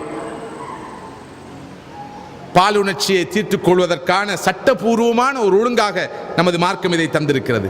குழந்தை செல்வத்தை பெற்றுக் கொள்வதற்கான வழியாக அமைத்திருக்கிறது. மதர்ஹுட், ஃபாதர்ஹுட், சிஸ்டர்ஹுட், பிரதர்ஹுட், நிம்மதிக்கான வழி. ஒரு பெண் தாய் என்ற நிலையை அடைகிற போது சந்தோஷத்தை பெறுகிறார். ஒரு ஆண் தந்தையாகிற போது சந்தோஷம் அடைகிறார். சகோதரன், சகோதரி, மாமா, மாமி, இந்த உறவுகள் இருக்கின்றனவே, இந்த உறவுகள் தான் குடும்ப வாழ்க்கையின் மகிழ்ச்சியின் அடிப்படை. தந்தை இல்லாத, தாய் இல்லாத, சகோதரன் இல்லாத, சகோதரி இல்லாத, குடும்ப உறவுகள், இரத்த பந்தங்கள் இல்லாத வாழ்க்கையில் நிச்சயமாக சந்தோஷம் வராது. இது படைத்த இறைவன் ஏற்படுத்தி இருக்கிற ஒழுங்கு. இந்த அமைப்புகள் பேணப்பட வேண்டும். எந்த அளவுக்கு குடும்ப உறவுகளை நீங்கள் அழகாக ஆரோக்கியமாக அமைத்துக் கொள்கிறீர்கள், அந்த அளவுக்கு சந்தோஷம் வரும். நேற்றிரவு நான் சொன்னேன், பலர் நினைக்கிறார்கள் குடும்ப உறவை குறைத்துக் கொள்ளும் அளவுக்குத்தான் சந்தோஷமாக இருக்கலாம். ஏனென்றால் நம்முடைய பட்ஜெட் ஆரோக்கியமாக இருக்கும், செலவுகள் கட்டுப்பாடாக இருக்கும். குடும்ப உறவு அதிகரித்து விட்டால் செலவுகள் அதிகரிக்கும், அதனால சந்தோஷத்தை இழப்போம். ஆனால் ஸல்லல்லாஹு அலைஹி வஸல்லம் சொல்கிறார்கள், யாருக்கு அவருடைய ஆயுள் அதிகரிக்க வேண்டுமோ, அவருடைய ரிஸ்கிலே பரக்கத் வேண்டுமோ, அவர் இனபந்துக்களை சேர்ந்து நடக்கட்டும். இனபந்துக்களை சேர்ந்து நடக்கட்டும். அவருக்கு ஆயுளிலே பரக்கத், வருமானத்திலே பரக்கத். இனபந்துக்களை துண்டிக்கிற போது நோய்கள் வரும். அதன் விளைவு இனபந்துக்களுக்கு செல்ல வேண்டிய காசு பணம் ஆஸ்பத்திரிக்கு போகும், டாக்டருக்கு போகும், வைத்தியருக்கும் மருத்துவருக்கும் போகும். மதிப்புக்குரிய சகோதரர்களே, குடும்ப வாழ்க்கை உருவாகும் இடத்திலே சுறுசுறுப்பு இருக்கும், ஊக்கம் இருக்கும், பொறுப்புணர்ச்சி இருக்கும், பொறுப்புகளை பகிர்ந்து கொள்ளக்கூடிய வாய்ப்பு கிடைக்கும். இவை அனைத்தை விடவும் இஸ்லாம் சொல்கின்ற குடும்ப வாழ்க்கையுடைய பிரதானமான நோக்கம் என்ன தெரியுமா? அல்லாஹ் சொல்கிறான், லிதஸ்குனு இலைஹா. நிக்காஹ் செய்வது, திருமணம் முடிப்பது அமைதி பெறுவதற்காக. உங்களது வாழ்க்கை துணைவியிலே நீங்கள் அமைதியை பெறுகிறீர்கள். வஜஅல பைனக்கும் மவத்தத்தம் வரஹ்மா. அல்லாஹ் உங்களுக்கு மத்தியில் அன்பையும் அருளையும் பிணைப்பையும் ஏற்படுத்தி இருக்கிறான். சகீனத் என்ற அமைதி இருக்கிறது குடும்ப வாழ்க்கையில். மவத்தா ரஹ்மா, அன்பும் அருளும் இருக்கிறது அல்லாஹ் சொல்கிறான். எனவே குடும்ப வாழ்க்கையை, ஃபேமிலி லைஃபை சந்தோஷமாக குதூகலமாக அமைத்துக் கொள்வதற்கு ஆரம்பமாக திருமண விஷயத்தில் கவனமாக இருக்க வேண்டும். வாழ்க்கை துணை தெரிவில் மிக வெளிப்பாக இருக்க வேண்டும். பணப்பொருத்தம் பார்த்து நிக்காஹ் செய்து மன நிம்மதி எதிர்பார்க்க முடியாது. பணப்பொருத்தம் அல்ல, மனப்பொருத்தம் பார்க்க வேண்டும், மார்க்க பொருத்தம் பார்க்க வேண்டும். மனப்பொருத்தம் பார்ப்பதில்லை, மார்க்க பொருத்தமும் பார்ப்பதில்லை. வெறும் பணப்பொருத்தம் பார்த்து குடும்ப வாழ்க்கையை ஆரம்பித்து விட்டு நிம்மதியை தொலைத்து விட்டேன், சந்தோஷத்தை இழந்து விட்டேன். இன்னும் ஒரு 10 வருடங்கள் திருமணம் முடிக்காமலே இருந்திருக்கலாம். சந்தோஷமாக இருந்திருக்கலாம் என்று அங்கலாய்ப்பதில் எந்த அர்த்தமும் இல்லை. ஸல்லல்லாஹு அலைஹி வஸல்லம் சொல்கிறார்கள், ஒரு பெண்ணை 4 விஷயங்களுக்காக திருமணம் முடிப்பார்கள். அந்த பெண்ணுடைய செல்வத்துக்காக, அந்த பெண்ணுடைய குடும்ப கௌரவத்துக்காக, குல கௌரவத்துக்காக, அழகுக்காக, அந்த பெண்ணுடைய தீனை வைத்து திருமணம் முடிப்பார்கள். நபி அவர்கள் சொல்கிறார்கள், ஃபதுஃபர் பிதாத்தி தீன் தர்பியத் யதாக், தீனுள்ள பெண்ணை தேடி பெற்றுக்கொள், இல்லாத போது அழிந்து விடுவாய். ஒரு ஆண் தன்னுடைய வாழ்க்கை துணைவியை தெரிவு செய்கிற போது டாப் பிரியாரிட்டி, அதி கூடிய முக்கியத்துவம் முன்னுரிமையும் பெற வேண்டிய அம்சமாக எது இருக்க வேண்டும்? தீன் இருக்க வேண்டும், அக்லாக் இருக்க வேண்டும். ஸல்லல்லாஹு அலைஹி வஸல்லம் சொல்கிறார்கள், மூக்கறுபட்ட ஒரு கருப்பின பெண் தீனுள்ளவளாக இருந்தால் அவளே சிறந்தவள். வல அமத்துன் ஹர்மா தாத்து தீன் அஃதல், மூக்கறுப்பட்ட கருப்பின பெண் ஆனால் அவளிடம் தீன் இருக்கிறதா, அவளே சிறந்தவள் என்று சொன்னார்கள் ரசூலுல்லாஹி ஸல்லல்லாஹு அலைஹி வஸல்லம். வாழ்க்கையில் குடும்ப வாழ்க்கை நிம்மதி வேண்டுமா? துவக்கம் சரியாக இருக்க வேண்டும், ஆரம்பம் ஒழுங்காக இருக்க வேண்டும். அதே போலதான் ஒரு பெண்ணுக்கு வாழ்க்கை துணைவனை தெரிவு செய்கிற போதும் இந்த பார்வை இருக்க வேண்டும். ஸல்லல்லாஹு அலைஹி வஸல்லம் சொல்கிறார்கள், ஒரு இளைஞன் வருகிறான், அவனுடைய தீன் ஒழுங்காக இருக்கிறது, அவனுடைய பண்பாடு ஒழுங்காக இருக்கிறதா, உடனடியாக உங்களது மகளை அந்த இளைஞனுக்கு திருமணம் முடித்து கொடுத்து விடுங்கள். அவ்வாறு நீங்கள் செய்யவில்லை என்றால் ஃபித்னா ஃபசாத் உருவாகும், குழப்பம் உருவாகும். நமது குடும்ப வாழ்க்கையின் துவக்கமான திருமணத்தின் போது, நுழைவாயிலான திருமணத்தின் போது எந்த அளவு தூரம் தீனுக்கு முக்கியத்துவ முன்னுரிமை வழங்கப்படுகிறது? ஒருவர் வருகிறார், தரகர், புரோக்கர், நல்லோர் மாப்பிள்ளை, சிங்கப்பூர்ல வேலை, அக்கவுண்டன்டாக இருக்கிறார். சஹர் ஃபெரோஸ்கான் அல்ல, வீண் வம்பு, அக்கவுண்டன்டாக இருக்கிறார். நல்ல பையன். அப்படியா? பொருத்தமா இருக்கிறாரா? ஆமா, பொருத்தம் தான். மார்க்க விஷயங்கள் எப்படி தெரியாதா? ஆம்பளை சொன்னா,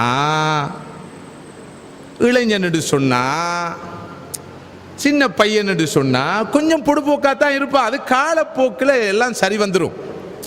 ஆம்பளை சொன்னா சேத்த கண்டா மிதிப்பான், தண்ணியை கண்டா கழுவுவான். அது வயசு வரும்போது கால் கட்டை போட்டதுக்கு பின்னால் அவன் சரியா வந்துடுவான். நல்ல பிள்ளை, ஜும்மா விடவே மாட்டான், ஜும்மாவை சும்மாவும் விட மாட்டான். அது சரி. 5 வக்து தெரியாதா? நல்ல பிள்ளை, ரமதான்ல தராவி தொழுவான். 5 வக்து விஷயத்தில் கொஞ்சம் பொடுபோக்கு, நல்ல பிள்ளை. சரி சரி, ஆமா, அது காலப்போக்கில் சரி வரும் தானே. யாரு? பொண்ணுட்டார் சொல்லுவாங்க, அது காலப்போக்கில் சரி வந்துடும். மார்க்கம் காலப்போக்கில் சரி வந்துடும், பண்பாடு காலப்போக்கில் சரி வந்துடும், ஒழுக்கம் காலப்போக்கில் சரி வந்துடும். பிறகு அந்த புரோக்கர் சொல்றார், இன்னொரு பையன் இருக்கிறான், நல்ல பையன், ரொம்ப பண்பாடு, அல்லாஹ்வை பயந்த பையன், தக்வா உள்ள பையன், பேணுதல் உள்ள பையன், நல்ல குடும்பத்தை சேர்ந்த பையன், ஒழுக்கம் உள்ள பையன், ஹலால் ஹராத்தை பேணக்கூடிய பையன், படித்த பையன். அடே, நல்ல பையனா இருக்கிறானே, என்ன தொழில் பார்க்குறான்? இல்லை, ஊர்ல தான் இருக்கிறான், தொழிலுக்காக முயற்சி செஞ்சு கொண்டு இருக்கிறான், இன்ஷா அல்லாஹ் பெரும்பாலும் கிடைச்சிரும். இல்லை இல்லை, அந்த விஷயத்தை விட்டுருங்க. தொழில் போக போக வராது, தீன் போக போக வரும். தீன் போக போக வரும். இதுதான் நம்முடைய பார்வை. இந்த பார்வையை வைத்து குடும்ப வாழ்க்கையை ஆரம்பித்து விட்டு மன அமைதியை எப்படி எதிர்பார்ப்பது? மன நிறைவை எப்படி எதிர்பார்ப்பது? சந்தோஷத்தை எப்படி எதிர்பார்ப்பது? ஹசன் ரலியல்லாஹு அன்ஹு அவர்களிடம் ஒருவர் வந்து கேட்கிறார், எனக்கு ஒரு மகள் இருக்கிறாள், யாருக்கு அந்த பெண்ணை நான் திருமணம் முடித்து கொடுக்கட்டும்? ஹசன் ரலியல்லாஹு அன்ஹு அவர்கள் சொல்கிறார்கள், அல்லாஹ்வை பயப்படக்கூடிய ஒரு இளைஞனுக்கு, அல்லாஹ்வை பயப்படக்கூடிய ஒரு இளைஞனுக்கு உமது மகளை திருமணம் முடித்து வைப்பீராக. ஏன் தெரியுமா? ஃபஇன் அஹப்பஹா அக்ரமஹா வஇன் அபகதஹா லம் யظ்லிம்ஹா. அவர், அந்த இளைஞன் அவளை விரும்பினால் மரியாதையாக, கௌரவமாக, கண்ணியமாக நடத்துவான். ஏதோ அவனுக்கு அந்த பெண்ணில் திருப்தி இல்லை என்றாலும் அநியாயம் செய்ய மாட்டான். ஏனென்றால் அவன் அல்லாஹ்வை பயந்து நடக்கக்கூடியவன் என்று வழிகாட்டுகிறார்கள். மதிப்புக்குரிய பணத்தை வைத்து, பதவியை வைத்து, பட்டத்தை வைத்து, வெறும் எக்ஸ்டர்னல் விஷயங்களை வைத்து வாழ்க்கை துணையை தெரிவு செய்துவிட்டு பிறகு மன அமைதியை எப்படி எதிர்பார்ப்பது? சீதனம் வாங்கி திருமணம் முடித்து விட்டு மன அமைதியை எப்படி எதிர்பார்ப்பது? சீதனம் வாங்கி திருமணம் நடக்கிறதா? அங்கு மனப்பொருத்தமா பார்க்கப்படுகிறது, பணப்பொருத்தமா பார்க்கப்படுகிறது. அங்கு பணப்பொருத்தம் தான் பார்க்கப்படுகிறது. எனவே பணப்பொருத்தம் பார்க்கும் இடத்தில் பொருத்தமற்ற வாழ்க்கை துணை தான் கிடைக்கும். அதன் விளைவு எதுவாக இருக்கும்? நிம்மதியை இழப்பதாக இருக்கும். சீதனம் பெற்ற நிலையில் திருமணம் முடித்த பிறகு ஒரு ஆணுக்கு பெண் வீட்டிலே மரியாதை கிடைக்குமா? அவர் ஆண்மகன் அல்லையே, அவர் ஒரு வீண் மகன். அவர் விலை கொடுத்து வாங்கப்பட்ட மகன். ஆங்கிலத்திலே சொல்வார்கள் ஸ்டட் புல் என்று. தமிழிலே நான் மொழிபெயர்க்க விரும்பவில்லை. ஸ்டட் புல் என்றால் உங்களுக்கு தெரியும். தன்னுடைய மகளுக்கு ஒரு ஸ்டட் புல்லை வாங்கி கொடுத்திருக்கிறார். இவர் நிம்மதியாக இருப்பாரா? அந்த வீட்டில் எப்போதும் புடுங்கிக் கொண்டிருப்பார். ஆரம்பத்தில் மனமுறிவு வரும், பிறகு அது மனமுறிவாக மாறும். ஆரம்பத்தில் மனமுறிவு வரும், பிறகு அது மனமுறிவாக மாறும். ஜாஹிலியத்தான முறையில் இஸ்லாத்துக்கு புறம்பாக மகரு கொடுத்து நிக்காகை அமைத்துக் கொள்வதற்கு மாற்றமாக சீதனம் கொடுத்து வரதட்சணை கொடுத்து குடும்ப வாழ்க்கையை துவங்கிவிட்டு மன நிறைவை, மன அமைதியை எதிர்பார்க்க முடியாது. இரண்டாவதாக திருமணத்தை ஆடம்பரமாக எடுத்துவிட்டு, ரொம்ப ஆடம்பரமாக திருமணத்தை எடுத்துவிட்டு அந்த ஹோட்டலில் இந்த ஹோட்டலில் எடுத்துவிட்டு மன அமைதியை எதிர்பார்க்க கூடாது. அது என்ன? ஹோட்டலில் திருமணம் எடுப்பதற்கு மன அமைதிக்கு என்ன சம்பந்தம்? சொல்கிறேன். இலங்கையிலே, நம்ம நாட்டிலே அண்மையிலே ஒரு திருமணம் நடந்தது. நம்பினால் நம்புங்கள், கேக் இருக்கிறதே, திருமண கேக்குக்கு மாத்திரம் 3 மில்லியன் ஸ்ரீலங்கன் ரூபீஸ். தங்கத்தால் தான் செய்திருப்பார்களோ என்று எனக்கு தெரியாது. 3 மில்லியன், 30 லட்சம் இலங்கை ரூபா. இதான் லேட்டஸ்ட் ரெக்கார்ட். நமது முஸ்லிம் சமுதாயத்துடைய நிக்காஹ்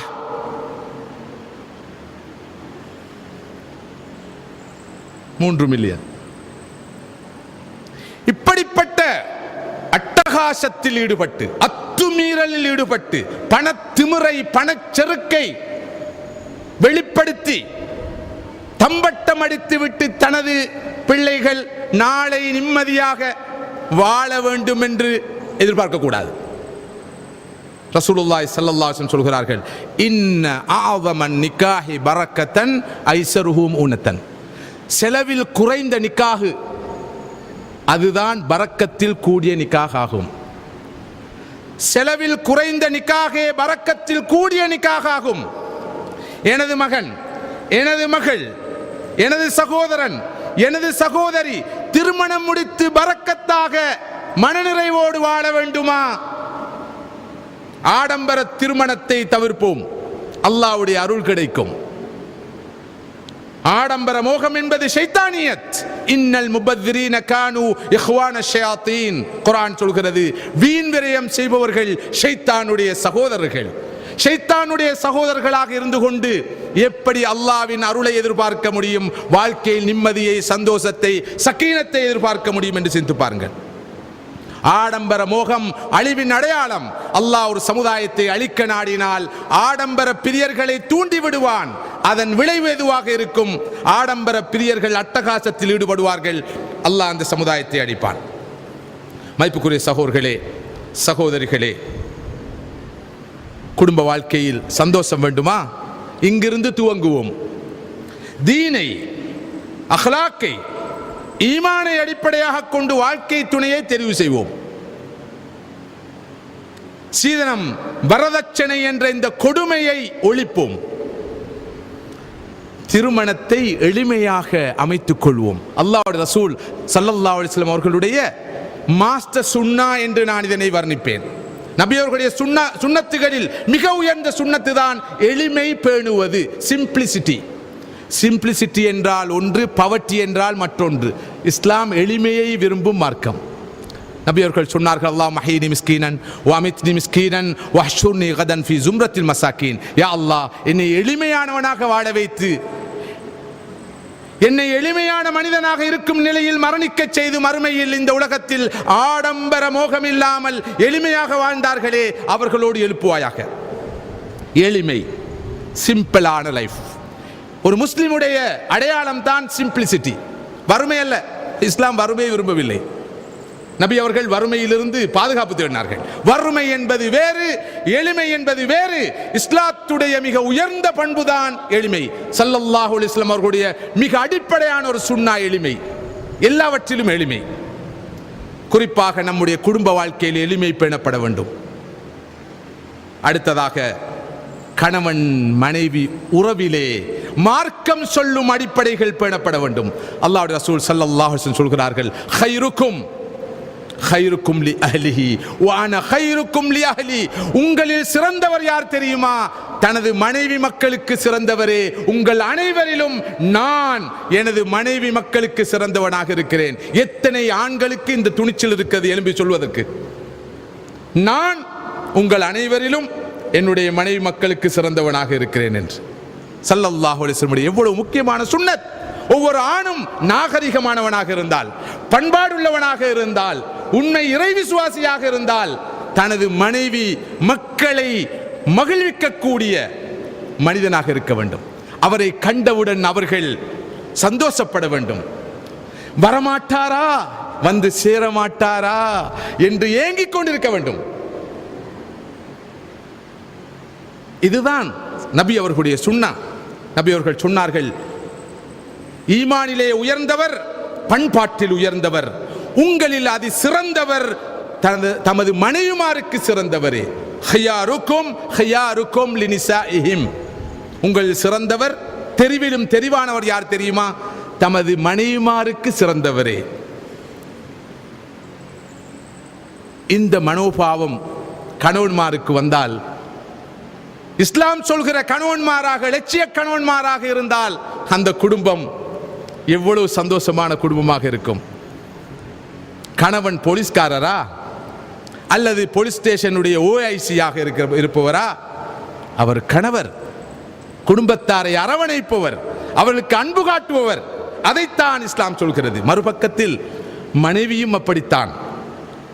ஸல்லல்லாஹு அலைஹி வஸல்லம் சொன்னார்கள், ஒரு பெண் ஐங்கால தொழுகையை தொழுது ரமதானில் நோன்பு நோற்று தன்னுடைய கற்பை பேணி பாதுகாத்து தன்னுடைய கணவனுக்கும் கட்டுப்பட்டு நடந்தால் மறுமையில் அல்லாஹ் அந்த பெண்ணை பார்த்து சொல்வான், உதுகுலில் ஜன்னத மின் ஐயில் அபுவாபி ஷித்தி. நீ விரும்பிய வாயிலால் சுவனம் நுழைவாயாக. சுப்ஹானல்லாஹ். சுவனம் நுழைவதற்கு ஒரு பெண்ணுக்கு நபி அவர்கள் சொல்கிற லேசான வழி, ஐங்கால தொழுகையை நிறைவேற்ற வேண்டும், ரமதானில் நோன்பு பிடிக்க வேண்டும், கற்பை பேணி பாதுகாத்துக் கொள்ள வேண்டும், கணவனுக்கு கட்டுப்பட்டு நடக்க வேண்டும். கிடைக்கிற வாய்ப்பு என்ன? விரும்பிய வாயிலால் நீ சுவனம் நுழைவாயாக என்று மறுமையில் சொல்லப்படும் என்ற சுப செய்தியை ரசூலுல்லாஹி ஸல்லல்லாஹு அலைஹி வஸல்லம் சொல்கிறார்கள். உங்கள் எல்லோருக்கும் தெரிந்த ஒரு நபிமொழியை மீண்டும் நினைவுபடுத்துகிறேன். இந்த உலகத்திலே அல்லாஹ் அல்லாத மற்றொருவருக்கு சுஜூத் செய்ய முடியும் என்றிருந்தால் ஒரு பெண் தன்னுடைய கணவருக்கு சுஜூத் செய்யுமாறு நான் பணித்திருப்பேன், ஏவி இருப்பேன் என்று சொன்னார்கள் ரசூலுல்லாஹி ஸல்லல்லாஹு அலைஹி வஸல்லம் அவர்கள். இங்குதான் இஸ்லாம் சொல்கிற அழகான குடும்ப வாழ்க்கை இருக்கிறது. கணவன் மனைவியை அரவணைப்பது, மனைவி கணவனை கண்ணென மதித்து மரியாதை செய்வது, இதில் எந்த குறையும் குற்றமும் கிடையாது. நபி அவர்கள் சொன்னார்கள், பெண்ணில் சிறந்த பெண் யார் தெரியுமா? மனைவிமார்கள் சிறந்த மனைவி யார் தெரியுமா? கணவன் அவளை பார்த்தால் அவரது கல்பை அவள் குளிர வைப்பாள். கணவன் தன்னுடைய மனைவியுடைய முகத்தை பார்க்கிற நேரம் அவருடைய பாடி லாங்குவேஜ் அவருடைய உள்ளத்திலே மகிழ்ச்சி ஏற்படுத்தும். கணவன் ஒன்றை செய்யுமாறு சொன்னால் உடனடியாக அதுக்கு கட்டுப்படுவாள்.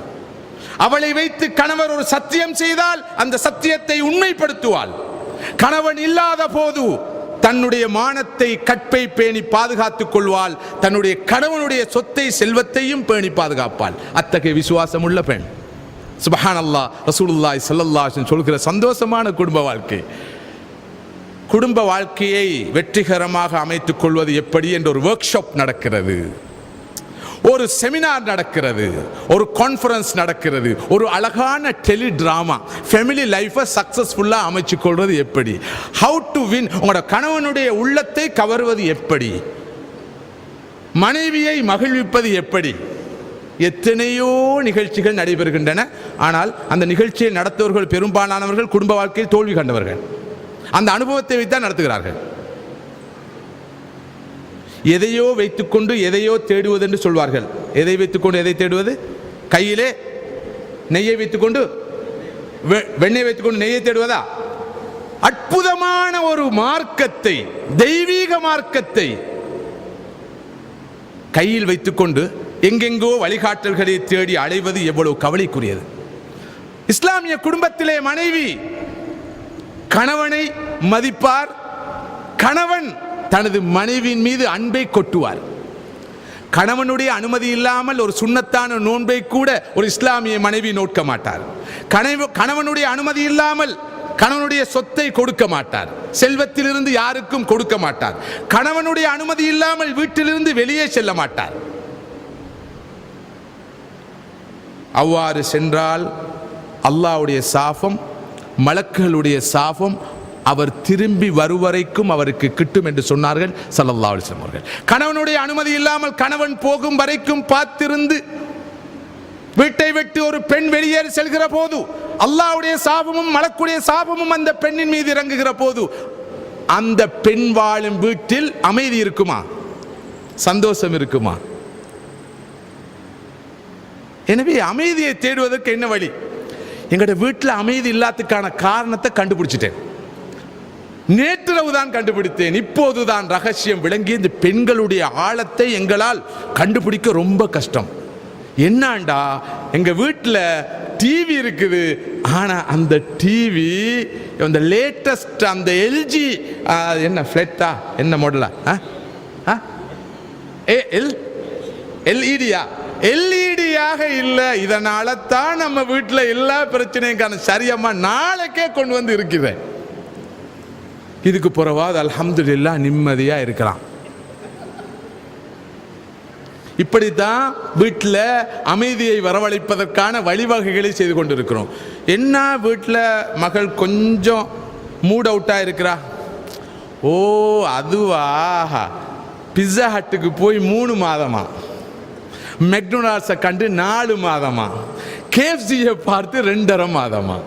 சரி சரி சரி நாளைக்கே போயிடும், அல்ஹம்துலில்லாஹ். சந்தோஷமா இருப்பீங்க தானே? அதுக்கப்புறம் எந்த பிரச்சனையும் பண்ணக்கூடாது, வாங்க போவோம், இப்பே போவோம், கிளம்புவோம். வேற என்னம்மா வேணும் உங்களுக்கு?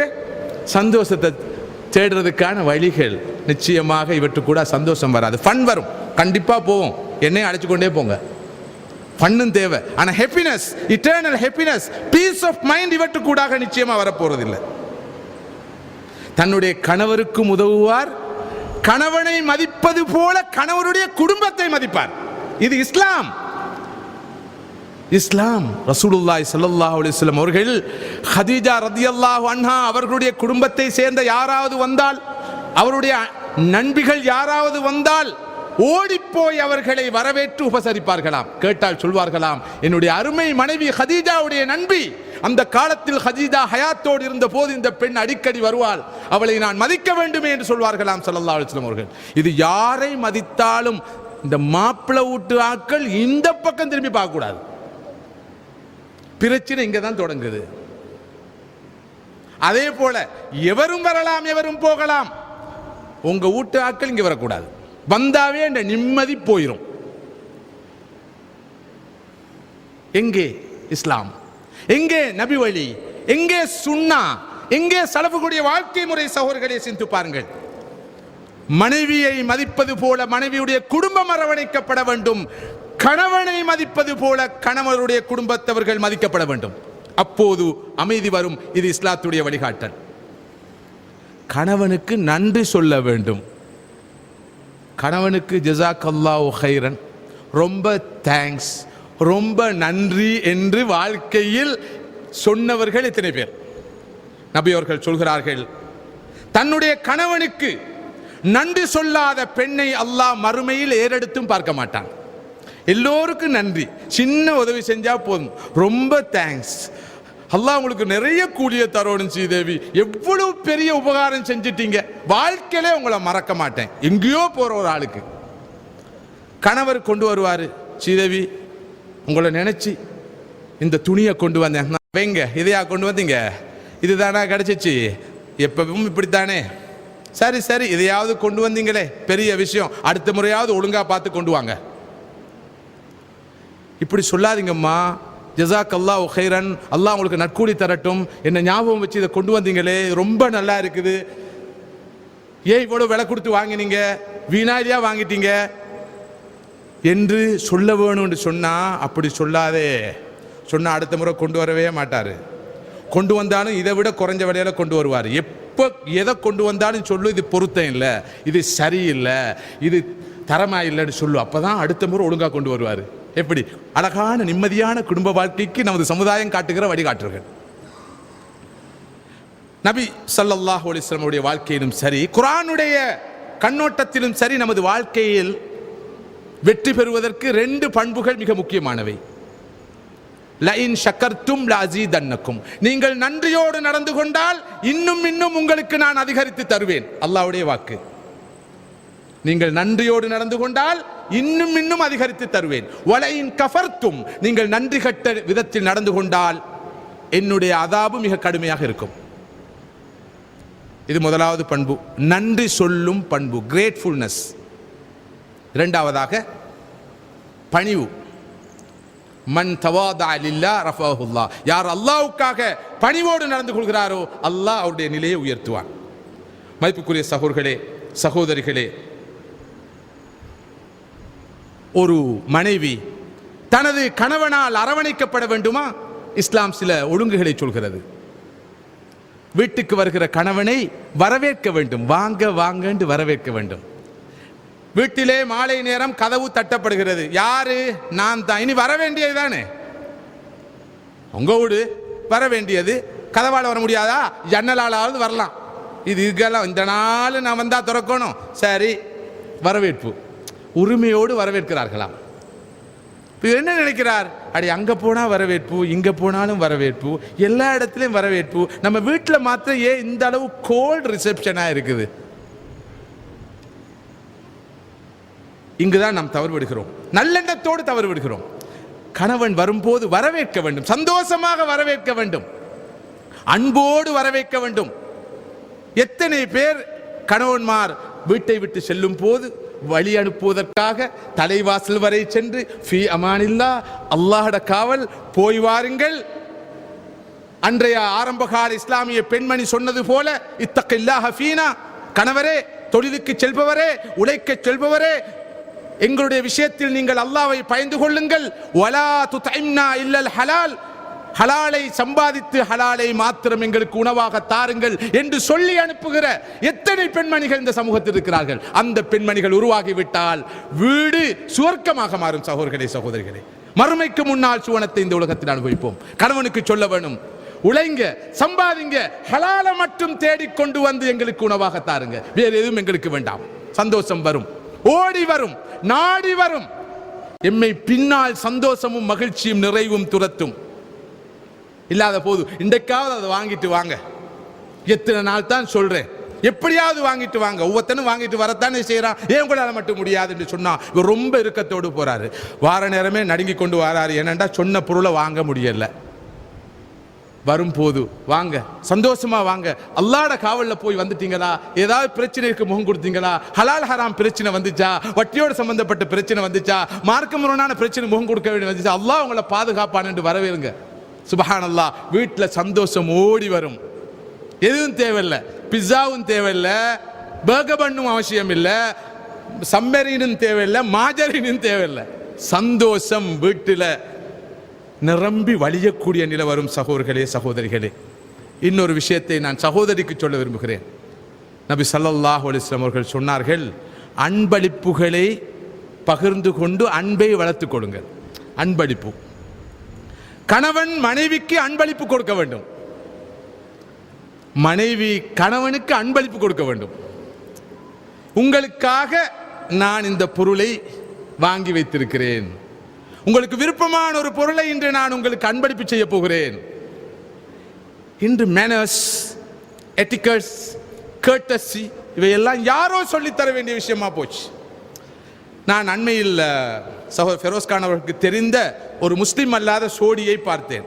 எனக்கும் கொஞ்சம் சங்கடமாகத்தான் இருந்தது. நான் அந்த சோடியோடு பேசிக்கொண்டிருந்தேன். அவர் ஒரு கல்வியலாளர், கணவனும் மனைவி வந்திருந்தார்கள், முஸ்லீம் அல்லாதவர்கள், இலங்கைக்கு. கணவர் என்னோடு பேசிக்கொண்டிருந்தார். ரொம்ப பிஸியாக இருக்கிறேன் என்று சொன்ன போது மனைவி சொன்னார், அவர் எவ்வளவு பிஸியாக இருந்தாலும் குடும்பத்தோடு ரொம்ப பிணைப்பாக, ரொம்ப நெருக்கமாக இருக்கிறார், அன்பாக இருக்கிறார் மனைவி சொல்கிறார். அப்போது கணவர் சொல்கிறார், ரொம்ப தேங்க்ஸ், உங்களுக்கு ரொம்ப நன்றி என்று. எனக்கு முன்னால் மனைவி கணவனை பற்றி சொல்ல, கணவன் மனைவிக்கு சொல்றார், ரொம்ப தேங்க்ஸ், ரொம்ப நன்றி என்று. நானும் அப்படி வர சொன்னதில்லை. துவா செய்திருக்கிறோம், அல்லாஹ் உங்களுக்கு பரக்க செய்யட்டும், அல்லாஹ் தாலா நல்ல கூலியை தரட்டும், நல்ல ஆயுத தரட்டும், ஜஸாக்கல்லாஹ் ஹைரன் என்று. ஆனால் இப்படி ஒரு ரொம்ப ஃபோமலாக மனைவிக்கு ரொம்ப தேங்க்ஸ் என்று சொன்னது பார்த்தது முதல் தடவை தான். ஆனால் அல்லாஹ்வுடைய ரசூல் ஸல்லல்லாஹு அலைஹி வஸல்லம் சொல்கிறார்கள், தன்னுடைய கணவன் பால் தேவையுள்ள நிலையிலும் ஒரு பெண் தன்னுடைய கணவனுக்கு நன்றி சொல்லாத போது மறுமையில் அந்த பெண்ணை அல்லாஹ் ஏறெடுத்தும் பார்க்க மாட்டான். இந்த சுன்னா எங்கே போய்விட்டது? ஏன் இப்படியான அன்றாட வாழ்க்கைக்கு தேவையான சுண்ணாக்களை வீட்டு வாழ்க்கையில், குடும்ப வாழ்க்கையில், சமூக உறவுகளில் பேண வேண்டிய அற்புதமான இந்த ஒழுக்க பண்பாடுகளை நாம் பேண தவறி இருக்கிறோம். சகோதரர்களை சிந்தித்து பார்க்க வேண்டும். நேரத்தை கவனத்தில் கொண்டு எனது உரையை நிறைவு செய்ய வேண்டி இருக்கிறது. கணவன் மனைவிக்கு மத்தியில் மாத்திரமல்ல, பெற்றோர் பிள்ளைகளுக்கு மத்தியில், பிள்ளைகள் பெற்றோர் மத்தியில், உற்றார் உறவினர்கள் மத்தியில், அண்டை அயலவர் மத்தியில் எல்லாம் பேண வேண்டிய அற்புதமான பண்பாடுகளை, ஒழுக்கங்களை கற்றுத்தருகிற மார்க்கம் இஸ்லாம். இவற்றை பேண முடியும் என்றிருந்தால் மாஷா அல்லாஹ், வீட்டில் நிம்மதி, நாட்டில் நிம்மதி, உலகத்தில் நிம்மதி, உலகம் தொலைத்து விட்ட அந்த அமைதியும் நிம்மதியும் எல்லா இல்லங்களையும் உள்ளங்களையும் தேடி நாடி ஓடி வரும். அதற்கு ஒரே வழி எமது உள்ளத்தின் தாயகமான அந்த விண்ணோடு, அந்த வகையோடு, அந்த இறை வழிகாட்டலோடு, அந்த இறை நம்பிக்கையோடு தொடர்பு கொண்டவர்களாக, அந்த ஆன்மீக உள்ளம் படைத்தவர்களாக நாங்கள் மாற வேண்டும். அந்த ஈமானிய உள்ளம் வந்துவிட்டால் நிச்சயமாக நமக்கு மனநிறைவு வரும், சந்தோஷம் வரும். அனைத்துக்கும் மேலாக வல்ல ரப்புல் ஆலமீன் நமது நிலையான நிரந்தரமான மறுமை வாழ்க்கையை சலாமன் சலாமா, அமைதி அமைதி, சந்தோஷம் சந்தோஷம் என்ற அந்த வாழ்க்கையை அமைத்து அருள் புரிவான். அல்லாஹ் சுப்ஹானஹு வ தஆலா அந்த வகையில் நம் அனைவருடைய முயற்சிகளை ஏற்று கபூல் செய்வானாக. நமக்கு அல்லாஹ் சுப்ஹானஹு வ தஆலா நிம்மதியை தருவானாக, சந்தோஷத்தை தருவானாக. நமது குடும்ப வாழ்க்கையிலே அல்லாஹ் சுப்ஹானஹு வ தஆலா நிறைவை தந்த அருள் புரிவானாக. வ ஆகிரு தஅவானா அல்ஹம்துலில்லாஹி ரப்பில் ஆலமீன். வஸ்ஸலாமு அலைக்கும் வரஹ்மத்துல்லாஹி வ பரகாத்துஹு. ஜஸாக்குமுல்லாஹ். உலகத்திலே வாழும் போது உள்ளத்திலே நிம்மதி இல்லாமல் மரணித்தால் சுவர்க்கம் கிடைக்குமா? அல்லாஹ்வுடைய நாட்டத்தின் காரணமாக ஒரு மனிதர் தனது வாழ்க்கையில் நிம்மதியை இழந்திருந்தால் அல்லாஹ் சுப்ஹானஹு வ தஆலா அவருக்கு சுவனத்தை வழங்க போதுமானவன். சில போது ஒரு மனிதர் வாழ்க்கையிலே ஏற்பட்ட கஷ்ட நஷ்டங்களின் காரணமாக, பிரச்சனையின் காரணமாக உள்ளத்திலே அமைதியை இழந்தவராக இருப்பார். அந்த ஒரே காரணத்துக்காக அவர் சுவனம் நுழைய மாட்டார் என்று எவருக்கும் சொல்ல முடியாது. சில போது அவர் உள்ளத்தில் அமைதியை இழந்து இருந்த ஒரே காரணத்தினால் அல்லாஹ் சுப்ஹானஹு வ தஆலா அவரை பொருந்தி கொண்டு அவருக்கு சுவனத்தை வழங்கலாம். நான் என்ன சொன்னேன் என்றால், ஒருவர் கவலைகளோடு இருந்தாலும், பிரச்சனைகளோடு இருந்தாலும், வாழ்க்கை நெருக்கடிகளோடு இருந்தாலும் அவற்றையெல்லாம் பொறுத்து கொண்டு அல்லாஹ்வுக்காக வாழ்கிற போது, பொறுமையோடு வாழ்கிற போது, சகிப்புத்தன்மையோடு வாழ்கிற போது அல்லாஹ் சுப்ஹானஹு வ தஆலா அவருக்கு மறுமையின் மேலான சுவர்க்கத்தை வழங்க முடியும்.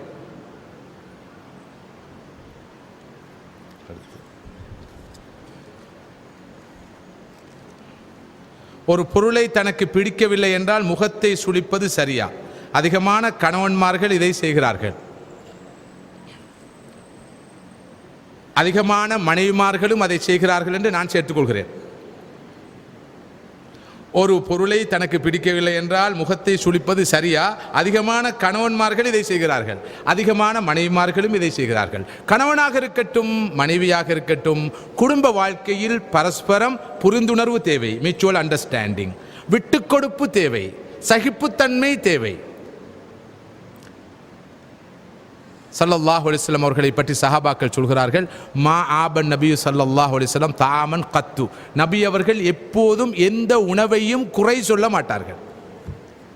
இந்த சுன்னத்தை இன்ஷா அல்லாஹ் நாளை முதல் ஹயாத்தாக்குவோமா? நபி அவர்கள் எந்த உணவையும் குறை சொல்ல மாட்டார்கள். கொஞ்சம் உப்பு அதிகமா, கொஞ்சம் உரப்பு அதிகமா, கொஞ்சம் சாப்பாடு வழமைக்கு மாற்றமா சமையல் அமைந்து விட்டதா, ஓ உலகமகா யுத்தம் ஒன்றை பிரகடனம் செய்வார்கள் கணவன்மார். அது கணவன்மாரோட வேலை. ஆனா வாங்கி வர சொன்ன பொருளை மனைவி எதிர்பார்த்தது போல் வாங்கி வராத போது முகத்தை சுளித்துக் கொள்கிற எத்தனை பெண்கள் இருக்கிறார்கள். எனவே இது ஆண் பெண் சம்பந்தப்பட்ட விவகாரம் அல்ல. ஆணோ பெண்ணோ மனிதர்களிடம் பண்பாடு இல்லாத காரணத்தினால், இஸ்லாம் சொல்கிற குண ஒழுக்கங்கள் இல்லாத காரணத்தினால் இப்படியான பிரச்சனைகள். நீங்கள் ஆச்சரியப்படுவீர்கள், இப்போது உலகத்திலே விவாகரத்து ரொம்ப அதிகம், மனமுறிவு ரொம்ப அதிகம். இலங்கையில் கூட முஸ்லிம் தனியார் சட்டம் நடைமுறையில் இருக்கிறது, முஸ்லிம் பர்சனல் லோ. காலிமார்களிடம், இந்த முஸ்லிம் நீதிபதிகளிடம் கேட்டால் மனமுறிவு நாளுக்கு நாள் அதிகரித்துக் கொண்டு போகிறது. அதற்கான காரணம் என்ன தெரியுமா? அற்பமான காரணம். இந்த பெண்ணுக்கு ஒழுங்கா சமைக்க தெரியாது. கல்யாணம் முடிக்கிறது சமைக்கிறதுக்கா? அப்போ ஒரு ஹவுஸ்மேடை வச்சு கொள்ளலாமே. இன்றுதான் ஆண்கள் இருக்கிறார்களே நன்கு சமைப்பவர்கள். இப்படி சொல்லிதான் மலேசியாவில் ஒரு பிரச்சனையே வந்துட்டு. ஏன்னா 5 ஸ்டார் ஹோட்டல்ஸ்ல இன்று நல்ல அருமையாக உணவு சமைப்பவர்களாம் யாரு? இப்போ நான் கூட நேற்று இந்த நாள் வந்து பார்க்குறேன், சாப்பிட போகிற இடங்கள்லாம் அதிகமாக ஆண்கள் தான் நிற்கிறார்கள் குக்காக. உள்ளே பெண்கள் இருக்கிறார்கள் எனக்கு தெரியாது. எனவே சமைப்பதற்காகத்தான் பெண் என்று இருந்தால், மனைவி என்று இருந்தால், இன்று மனைவி என்று ஒருவர் அவசியம் இல்லை. அற்பமான காரணங்களுக்காக ஆண்களும் சரி பெண்களும் சரி மனமுறிவை பெறுகின்ற நிலை உருவாக்கி விடுகிறது. அற்பமான காரணங்கள் தான் மனமுறிவுக்கு காரணமாக கூட அமைந்து விடுகிறது. எனவே எடுத்ததுக்கெல்லாம் முகத்தை சுளிக்கிற இந்த தன்மை கண்டிப்பாக தவிர்க்கப்பட வேண்டும். அதே நேரத்தில் ஒரு விஷயத்தை நான் சொல்லணும், கணவன் முகத்தை சுளிக்கிறாரா அதை பாசிட்டிவா பாருங்க. உரிமையோட சுளிக்கிறாரு, யாரிடம் போய் அவர் சுளிக்கிறது? மனைவி கோவப்படுறாரா, இது ஏன் கொண்டு வந்தீங்க, அதை பாசிட்டிவா பாருங்க. யாரிடம் போய் தான் அந்த அம்மா தன்னுடைய கோவத்தை காட்டுறது? யாராவது இருக்கிறாங்களா காட்டுறதுக்கு? எனவே அவ கோவப்படும் போது சந்தோஷப்படுங்க, உரிமையோட கோவப்படுறான்னு சொல்லி. கணவன் மனம் சுளிக்கும் போது நான் சமாளிக்கிறதுக்காக சொல்லலை, இதுதான் உண்மை. போலியாக நீங்கள் சிரிப்பதை விட உண்மையாக கோவப்படுங்கள், அதில் சந்தோஷம் இருக்கிறது. உதாரணமாக சாப்பாட்டில் உப்பு இல்லை, உப்பு இல்லாத பண்டம் குப்பையில் என்று சொல்வார்கள். சாப்பிட முடியாது, நல்லா இருக்கு சாப்பாடு என்று சொல்லாதீங்க, அது போலித்தனம். சொல்லுங்க, என்னம்மா நடந்துச்சு, உப்பு இல்லாமல் இருக்குது, என்ன பண்ணுவோம், கொஞ்சம் உப்பு தாரீங்களா, உப்பு கொஞ்சம் சேர்த்துக்கொள்வோமா, அப்படி உண்மையைத்தான் சொல்லணும். எனவே உண்மையான உறவு வர வேண்டும், போலியானதல்ல.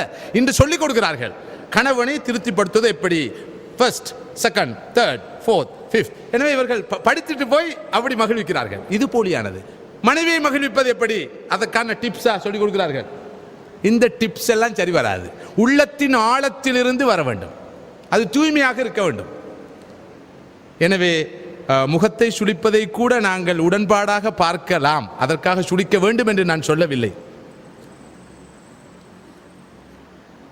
மனைவி கணவனுக்கு நன்றி கூறுவது போல கணவனும் மனைவிக்கு நன்றி கூறுவது மிக மிக அரிது. சமைத்த உணவு நன்றாக இருக்கிறது என்று ஒரு பேச்சுக்கு சொன்னாலே மனைவிமார்கள் மிகவும் சந்தோஷப்படுவார்கள். நீங்க சொல்றதுக்கு முன்னாலே நான் சொல்லிட்டேன். அதாவது கணவன்மாருக்கு நன்றி சொன்னாலும் கணவன்மார் மனைவிமாருக்கு நன்றி சொல்றதில்லை என்ற குற்றச்சாட்டு. நான் நினைக்கிறேன் பரஸ்பரம் இந்த தவறு நடக்கிறது.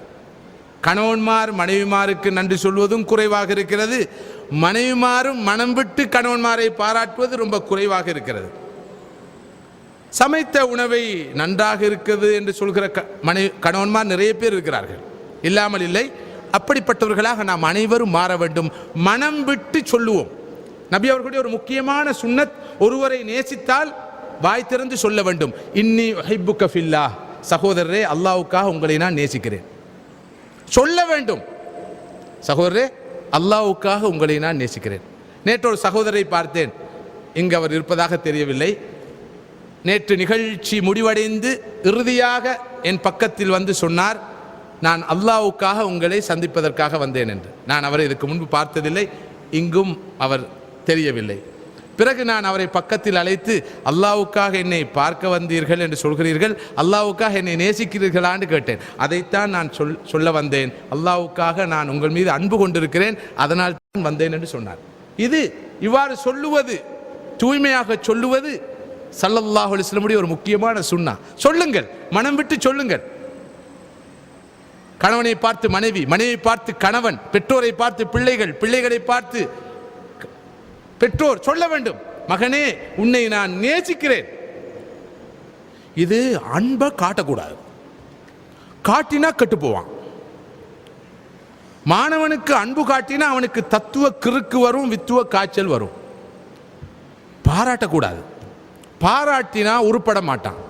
கொஞ்சம் கடுமையாக இருக்க வேண்டும், கண்டிப்பாக இருக்க வேண்டும் சொல்லி நல்லெண்ணத்தோடு பலர் பல பண்பாடுகளை விட்டு விடுகிறார்கள். அப்படி அல்ல, பாராட்ட வேண்டிய இடத்தில் பாராட்ட வேண்டும், தட்டி கொடுக்க வேண்டிய இடத்தில் தட்டி கொடுக்க வேண்டும், அன்பை வெளிப்படுத்த வேண்டிய இடத்தில் அன்பை வெளிப்படுத்த வேண்டும். இப்படியான பண்புகள் பண்பாடுகள் இன்று ஏனையவரிடம் வந்துவிட்டன, நம்மை விட்டு விடைபெற்று போய்விட்டன.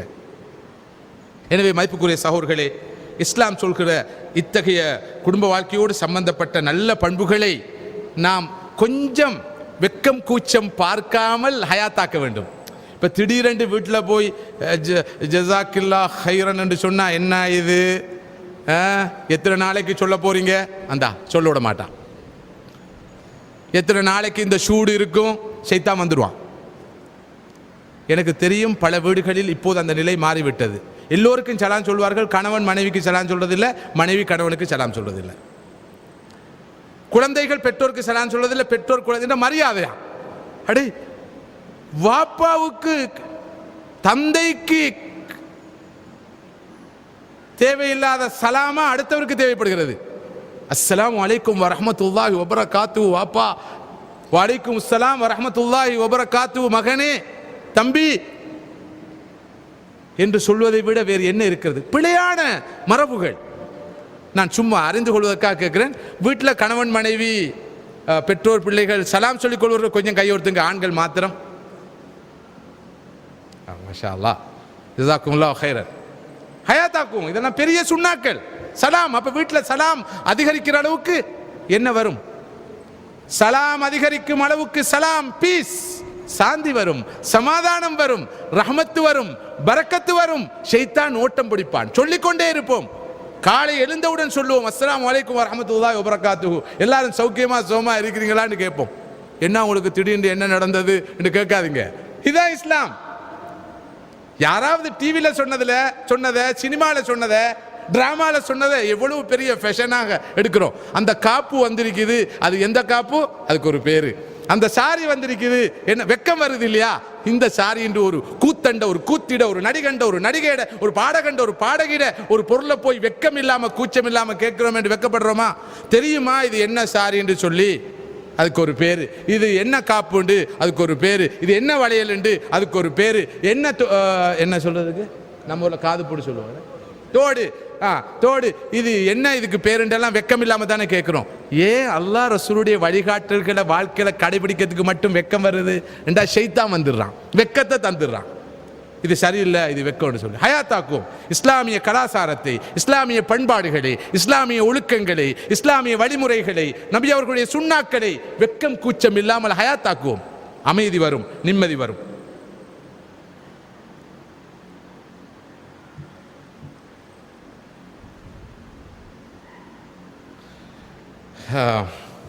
பெரும்பாலும் கணவன்மாரை சாடித்தான் எல்லா கேள்விகளும். சுருக்கமாக சொல்கிறேன், கணவனாக உள்ளவர் மனைவியையும் மனைவி வீட்டாரையும் அவ்வளவாக மதிப்பதில்லை. இப்படி ஒரு கேடுகட்ட கலாச்சாரம் முஸ்லிம்கள் மத்தியில் நிலவுகிறது. மகளை திருமணம் முடித்துக் கொடுத்த வீட்டுக்கு அந்த மகளின் தாய் தந்தையர் பயந்து பயந்துதான் வந்து போகிறார்கள். ஆணின் தாய் தந்தைக்கு இருக்கும் கௌரவம் அந்த ஆணின் மனைவியுடைய தாய் தந்தைக்கு கிடைப்பது இல்லை. ஆண்கள் திருந்துவது எப்போது, எப்படி? உண்மையில் இந்த உண்மையை, இந்த கசப்பான உண்மையை நானும் நீங்களும் ஏற்றுக்கொள்ள வேண்டும். ஆனால் இன்னும் ஒரு கசப்பான உண்மையும் நான் சொல்லாமல் இருக்க முடியாது. அது என்னவென்றால், பெரும்பாலும் குடும்ப வாழ்க்கையில் கொடுமைகள் நடப்பதற்கு ஒப்பீட்டு ரீதியில் ஆண்களை விட பெண்கள் தான் காரணமாக அமைகிறார்கள். சீதனை வரதட்சணை கொடுமையோடு சம்பந்தப்பட்ட வழக்குகளில் பெரும்பாலான வழக்குகளில் குற்றவாளிகளாக பெண்கள் தான் இருக்கிறார்கள். மாமிமார், மனைவி என்ற நிலையில் ஒரு பெண் நல்லவளாக இருப்பாள், தாய் என்ற நிலையில் நல்லவளாக இருப்பாள், மாமி என்ற நிலையில் என்ன நடக்கிறதோ தெரியவில்லை. ஆனால் மாமா என்ற நிலையில் ஒரு ஆண் மோசமாக இருப்பதில்லை. மாமா எப்போதும் மாமாவாக இருப்பார். அவர் மாமா ரொம்ப நல்லவராக இருப்பார். அந்த மாமி இருக்கிறாவே, அவ்வளவு நல்ல ஒரு அம்மா தாய் என்ற நிலையில், அவ்வளவு சிறந்த பெண் மனைவி என்ற நிலையில், மாமி என்ற நிலையில் மிக கொடூரமான ஒரு பெண்ணாக மாறுகிற ஒரு துர்ப்பாக்கியமான நிலை இருக்கிறது. எனவே மாமாவும் மாற வேண்டும், மாமியும் மாற வேண்டும், கணவனும் மாற வேண்டும், மனைவியும் மாற வேண்டும். எல்லோர் மட்டத்திலும் இஸ்லாமிய பண்பாடுகள் வர வேண்டும், எல்லோரும் அரவணைக்கப்பட வேண்டும். இது பற்றி மிக விரிவாக பேச வேண்டிய தேவை இருந்த போதிலும் நேரத்தை கவனத்தில் கொண்டு சுருக்கமாக அதனை சொல்கிறேன்.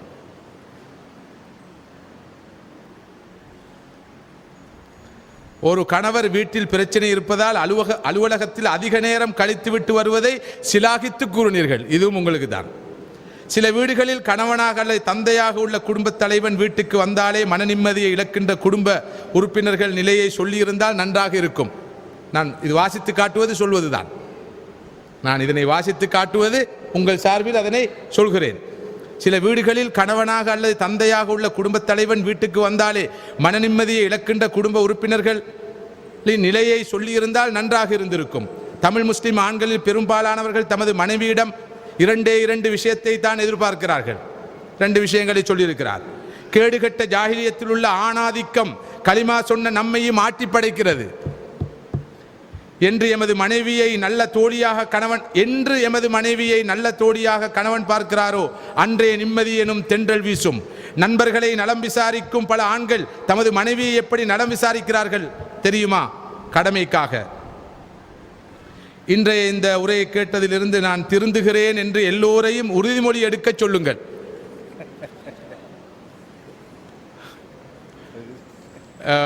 மிகவும் உருக்கமான ஒரு விளக்கம், ஒரு கேள்வி அல்ல. நான் நினைக்கிறேன், ஆணாதிக்கமும் வேறறுக்கப்பட வேண்டும், பெண்ணியமும் வேறறுக்கப்பட வேண்டும். இஸ்லாத்தின் பேரால் ஆணாதிக்கம் செல்வாக்கு செலுத்துகிறதா? அது இஸ்லாம் அல்ல, ஜாஹிலியத். ஆணாதிக்கத்தை எதிர்க்கிறோம் என்ற பேரில் பெண்ணியம், ஃபெமினிசம் வளர்க்கப்படுகிறதா? அதுவும் ஜாஹிலியத், ஷைத்தானியத். இஸ்லாம் சொல்கிற வரையறைகள் மிகச் சரியாக பேணப்படுகிற போது ஆணாதிக்கம் பெண்ணாதிக்கம் என்ற நிலை இருக்காது, பரஸ்பர நல்லுறவு இருக்கும். குர்ஆன் சொல்கிற மவத்தா ரஹ்மா, அன்பு, அருள், அரவணைப்பு, அமைதி நிலவும். அங்கேதான் குதூகலமான குடும்ப வாழ்க்கையை பார்க்கலாம். அஸ்ஸலாமு அலைக்கும் வரஹ்மத்துல்லாஹி வபரகாத்துஹு என்பதை இங்கு அதிகமானோர் சலாம் என்றே கூறுகிறார்கள். அப்படி கூறலாமா? இல்லை. சலாம் என்றால் போதாது, அஸ்ஸலாமு அலைக்கும் என்று குறைந்தபட்சம் சொல்ல வேண்டும். அஸ்ஸலாமு அலைக்கும் வரஹ்மத்துல்லாஹ் என்று சொல்வது அதைவிட வரவேற்கத்தக்கது. அஸ்ஸலாமு அலைக்கும் வரஹ்மத்துல்லாஹி வபரகாத்துஹு என்று சொன்னால் அதிகமான நன்மையை நீங்கள் பெற்றுக்கொள்வீர்கள். எனவே வெறும் சலாம் என்று சொல்வது இஸ்லாம் சொல்கின்ற சலாம் ஆகாது, நபியவர்களுடைய சுன்னத்தாகாது.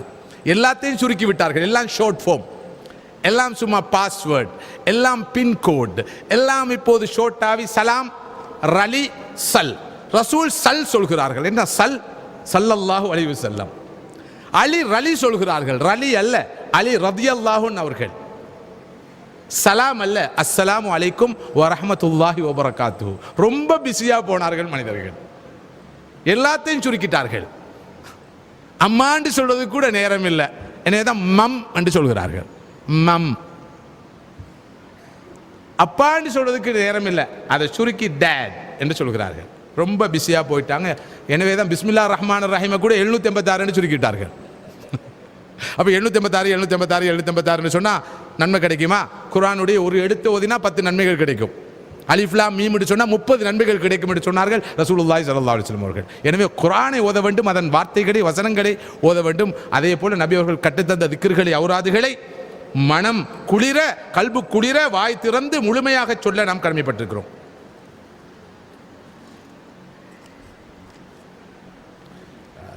அதை கொஞ்சம் அவாய்ட் பண்ணும்.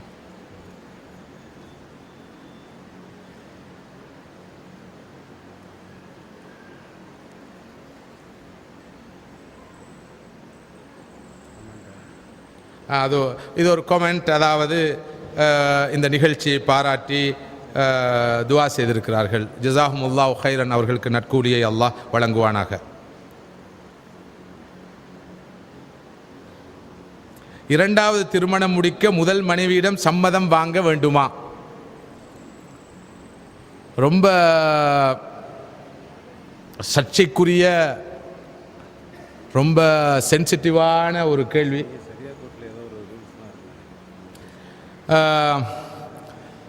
இரண்டாம் திருமணம் முடிக்க முதல் மனைவியிடம் சம்மதம் வாங்க வேண்டும் என்றிருந்தால் எந்த மனைவி ஒரு கணவனுக்கு இரண்டாம் திருமணம் முடிக்க அனுமதிப்பால் என்ற கேள்விக்கு முதலாவது பதில் சொன்னால் அதுக்கு பிறகு நான் இதற்குரிய பதிலை சொல்லாமல் நினைக்கிறேன். இதற்குரிய பதிலை இப்போது விரிவாக சொல்ல வேண்டிய தேவை இருக்காது. எனக்கு ஒரு நண்பர் இருக்கிறார், அவர் ஒரு பேராசிரியர். என்னுடைய மற்றொரு நண்பர் இரண்டாம் திருமணம் முடித்திருக்கிறார் என்று கேள்விப்பட்ட போது நான் அவரிடம் கேட்டேன், நீங்கள் இரண்டாவது திருமணம் முடிக்கவில்லையா என்று. அவர் சொன்ன பதில், எனக்கு இருப்பதில் கூட அரைவாசி இருந்தால் போதும், இது போதாதற்கு எதுக்கு இரண்டாவது திருமணம் என்று சொன்னார். எனவே இரண்டாவது திருமணம் முடித்து குடும்ப வாழ்க்கை நடத்துவதற்கு முன்னால் முதலாவது திருமணத்துக்கூடாக முதலாவது நிறைவான ஒரு சந்தோஷமான ஒரு முன்மாதிரியான ஒரு இலட்சியவாத ஒரு குடும்ப வாழ்க்கையை நடத்தி காட்டுவோம். அதுக்கு பிறகு இன்ஷா அல்லாஹ் அதை பற்றி சிந்திக்கலாம். அதற்கு முதல் மனைவி அனுமதி தருவாரா இல்லையா, அது பற்றி மார்க்கம் என்ன சொல்கிறது என்பதையெல்லாம் பார்க்கலாம் நினைக்கிறேன். இல்லாத போது இந்த விடை மாத்திரம்தான் உள்ளங்களில் எஞ்சி இருக்கும். சொன்னாரே அவர் கடைசியா இப்படி என்று. ஸோ இன்ஷா அல்லாஹ் மற்றொரு சந்தர்ப்பத்தில் அதை பற்றி பேசலாம்னு நினைக்கிறேன்.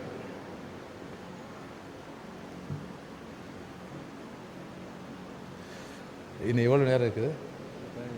அப்படியா? அல்லாவை மறக்காமல் தொழுது ஓதி நோன்பு பிடித்து வருபவருக்கு சோதனை வருவது எதனால்?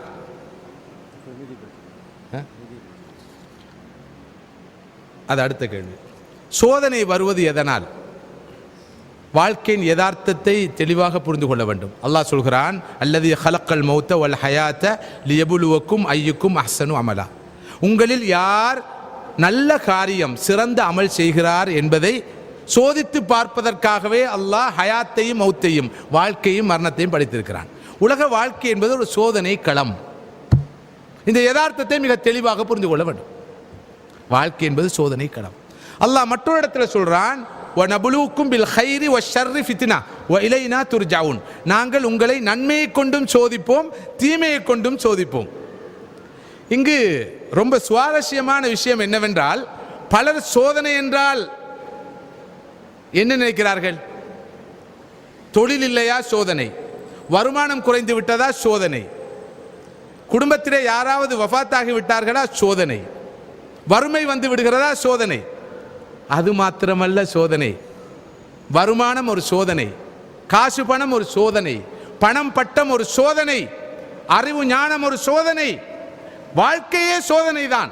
எனவேதான் அல்லாஹ் சொல்கிறான், நன்மையை கொண்டும் சோதிப்போம், தீமையை கொண்டும் சோதிப்போம். இலங்கையில் இருந்தோம், அல்லாஹ் சோதித்தான். சிங்கப்பூரில் நல்ல ஒரு தொழிலை தந்து அல்லாஹ் சோதனையை நீக்கிவிட்டான். இல்லை, இலங்கையில் இருக்கிற போது அல்லாஹ் பொருளாதார நெருக்கடியை வைத்து சோதித்தான். சிங்கப்பூருக்கு என்னை வரவழைத்து அல்லாஹ் காசு பணத்தை தந்து சோதிக்கிறான். எனக்கு ஒரு நண்பர் இருக்கிறார் இலங்கையிலே, மிகப்பெரிய ஒரு பணக்காரர் மாத்திரமல்ல, தனது சொந்த செலவிலே அவர் 800 விதவைகளுக்கு மாதா மாதம் கடந்த 15 வருடங்களுக்கு மேலாக மாதா மாதம் பணம் கொடுக்கிறார். அவர் சொன்ன ஒரு செய்தியை உங்களோடு பகிர்ந்து கொள்ள விரும்புகிறேன். அவர் சொன்னார், ஒரு காலத்தில் அல்லாஹ் என்னை வறுமையை கொண்டு, பசியை கொண்டு, பட்டினியை கொண்டு சோதித்தான். என்னுடைய ஒரு சகோதரி பசியின் காரணமாக மரணம் அடைந்தார். இப்போது அல்லாஹ் எனக்கு பணத்தை, செல்வத்தை, பொருளை தந்து சோதிக்கிறான். அன்று பசியால் பட்டினியால் அல்லாஹ் என்னை சோதித்ததை நான் உணர்ந்து கொண்டேன். இப்போது பணத்தால் அல்லாஹ் என்னை சோதிப்பதை என்னால் உணர முடியாமல் இருக்கிறது.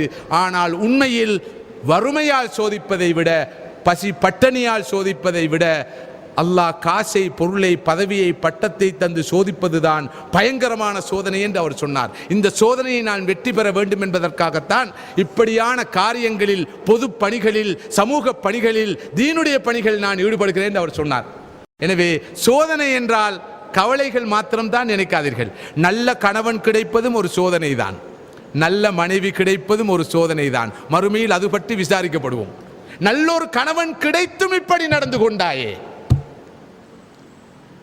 ஆசியாவுக்கு கிடைத்த ஃபிரௌன் அல்லவே உனக்கு கிடைத்த கணவன், அப்படிப்பட்ட கணவனை பெற்றும் நீ இப்படி நடந்து கொண்டாயே, அல்லது உனக்கு ஒரு நல்ல சாலிஹான ஒரு மனைவி கிடைத்தும் நீ ஏன் இப்படி நடந்து கொண்டாய் என்று அல்லாஹ் கேட்பான். எனவே வாழ்க்கை என்பது சோதனை. அல்லாஹ் நன்மையை கொண்டு சோதிப்பான், தீமையை கொண்டும் சோதிப்பான். எல்லா சோதனைகளுக்கும் முகம் கொடுத்து வெற்றி பெறுகிற போதுதான் அந்த சோதனைக்கு ரிசல்ட்டாக, பரிசாக அல்லாஹ் நமக்கு சுவனத்தை தருவான், அந்த நிலையான நிரந்தரமான இன்பத்தை தருவான் என்பதை புரிந்து கொள்ள வேண்டும். ப்ராப்ளம்ஸ், பிரச்சனைகளை தீர்ப்பதற்கு ஈமான் தேவை என்று சொன்னீர்கள். ஈமான் என்றால் என்ன?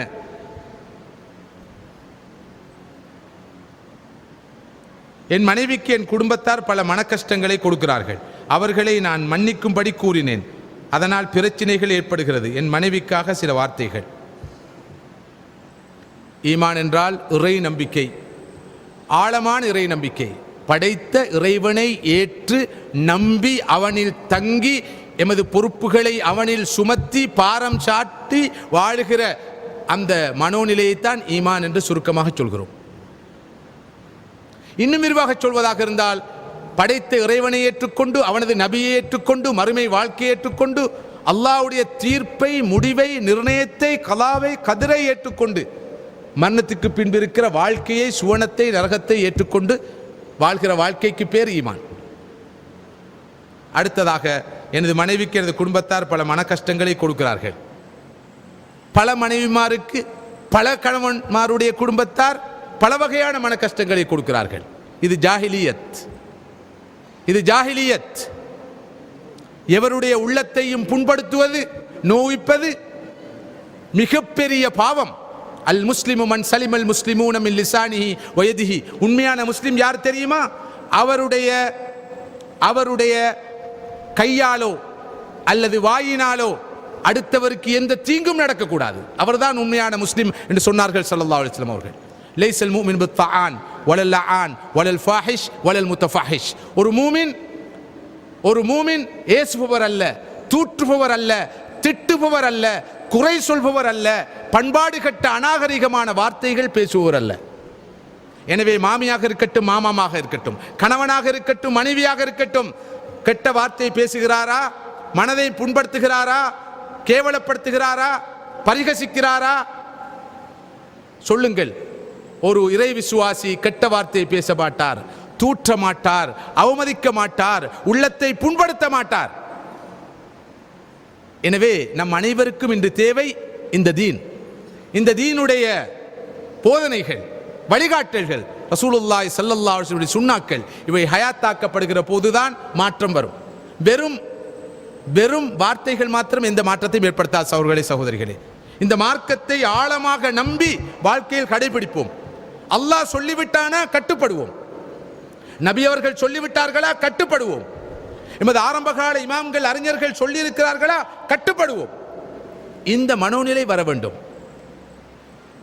மனைவியிடம் சொல்ல வேண்டும், இது மார்க்கம், அவள் கட்டுப்பட வேண்டும். கணவனிடம் மனைவி சொல்ல வேண்டும், இது அல்லாஹ்வுடைய கட்டளை, கணவன் கட்டுப்பட வேண்டும். மகனிடம் மகளிடம் அல்லாஹ்வுடைய கட்டளை, நபியுடைய வழிமுறை என்று சொல்லப்பட்டால் அதற்கு கட்டுப்படுகிற தன்மை வந்து விட்டால் எந்த பிரச்சனையும் இல்லை.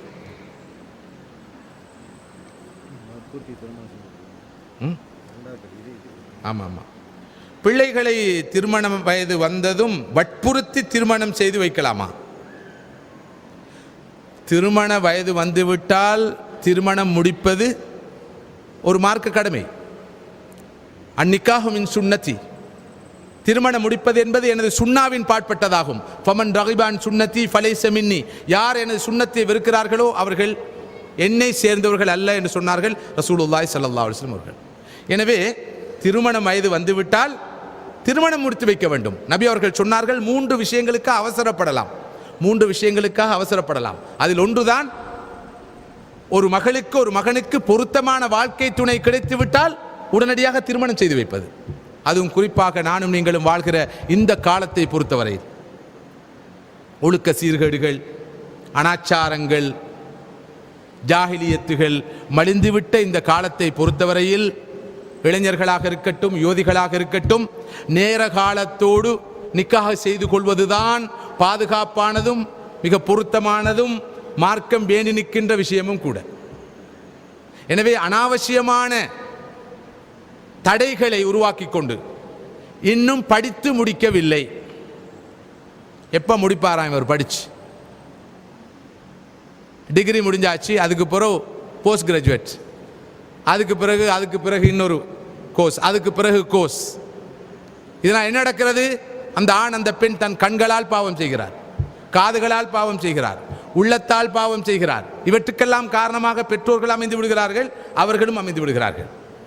எனவே நிக்காஹ் என்பது சுமை அல்ல, திருமணம் என்பது ஒரு சுமை அல்ல. அல்லாஹ் சொல்கிறான், யகூனு ஃபுகரா யுக்னிஹுமுல்லாஹு மின் ஃபத்லி, ஏழைகளாக இருக்கிறார்களா, பொருளாதார நெருக்கடி இருக்கிறதா, திருமணம் முடிப்பதற்கூடாக அல்லாஹ் அவர்களுக்கு வசதியை ஏற்படுத்துவான். வசதி வந்ததுக்கு பிறகுதான் திருமணம் என்று நாம் சொல்கிறோம்.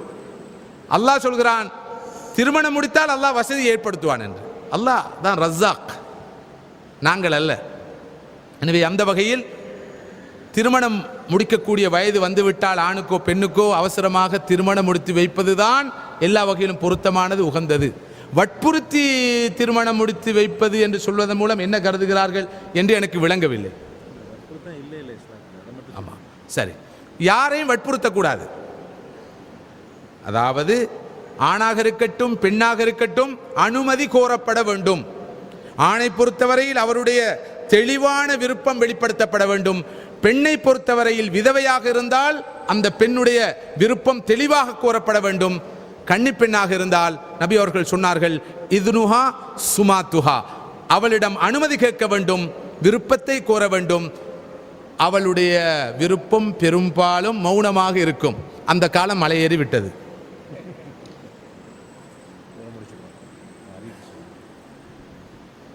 நாம் கேட்கும் துவாவால் விதி மாறுமா? அல்லாஹ்வுடைய விதி மாறும். துவா, பிரார்த்தனை என்பது மிகவும் சக்தி வாய்ந்த ஒரு ஆயுதம். அத்துவா சிலாஹுல் முஃமின், துவா என்பது மூமினுடைய ஆயுதம் என்று சொன்னார்கள் ஸல்லல்லாஹு அலைஹி வஸல்லம் அவர்கள். அத்துஆ முஹுல் இபாதா, துவா என்பது மிகப்பெரிய வணக்கங்களின் மூளை என்று சொன்னார்கள் ஸல்லல்லாஹு அலைஹி வஸல்லம் அவர்கள். துவா கதாவையும் மாற்றும், விதியையும் மாற்றும், அவ்வளவு சக்தி வாய்ந்தது. எனவே நம்பிக்கையோடு உறுதியோடு துவா கேட்போம். நான் துவாவை பற்றி ஒரு மாதத்துக்கு முன்னால் இலங்கையிலே ஒரு குத்துபா பிரசங்கம் செய்தேன். உங்களுடைய நன்மையை கருதி துவா என்ற இந்த ஆயுதத்தின் மூலமாக எவற்றையெல்லாம் சாதிக்கலாம், அதற்கான நிபந்தனைகள் ஒழுங்குகள் என்ன என்பது பற்றி ஓரளவு விளக்கமாக நான் நிகழ்த்திய ஒரு குத்துபா பிரசங்கம் என்னுடைய வெப்சைட்டிலே அந்த குத்துபா பிரசங்கம் இருக்கிறது. www.sheikhagar.org sheikhagar.org. நீங்கள் அதனை டவுன்லோட் செய்து அந்த குத்துபாவை கேட்கலாம். துவாவுக்கூடாக இவற்றையெல்லாம் சாதிக்க முடியும். வாழ்க்கையில் நிம்மதியை பெறுவதற்கு கூட மிகப்பெரிய ஒரு வழியாக இந்த துவா இருக்கிறது என்ற உண்மையை நிச்சயமாக புரிந்து கொள்ள வேண்டும். அந்த வகையில் அல்லாஹ் சுப்ஹானஹு வ தஆலா நம் அனைவருக்கும் மனநிறைவான, சந்தோஷமான, நிம்மதியான வாழ்க்கையை தந்து அருள் புரிவானாக என்று கேட்டு இந்த கலந்துரையாடலில் இருந்து நான் விடைபெறுகிறேன். வ ஆகிரு தாவானா அல்ஹம்துலில்லாஹி ரப்பில் ஆலமீன்.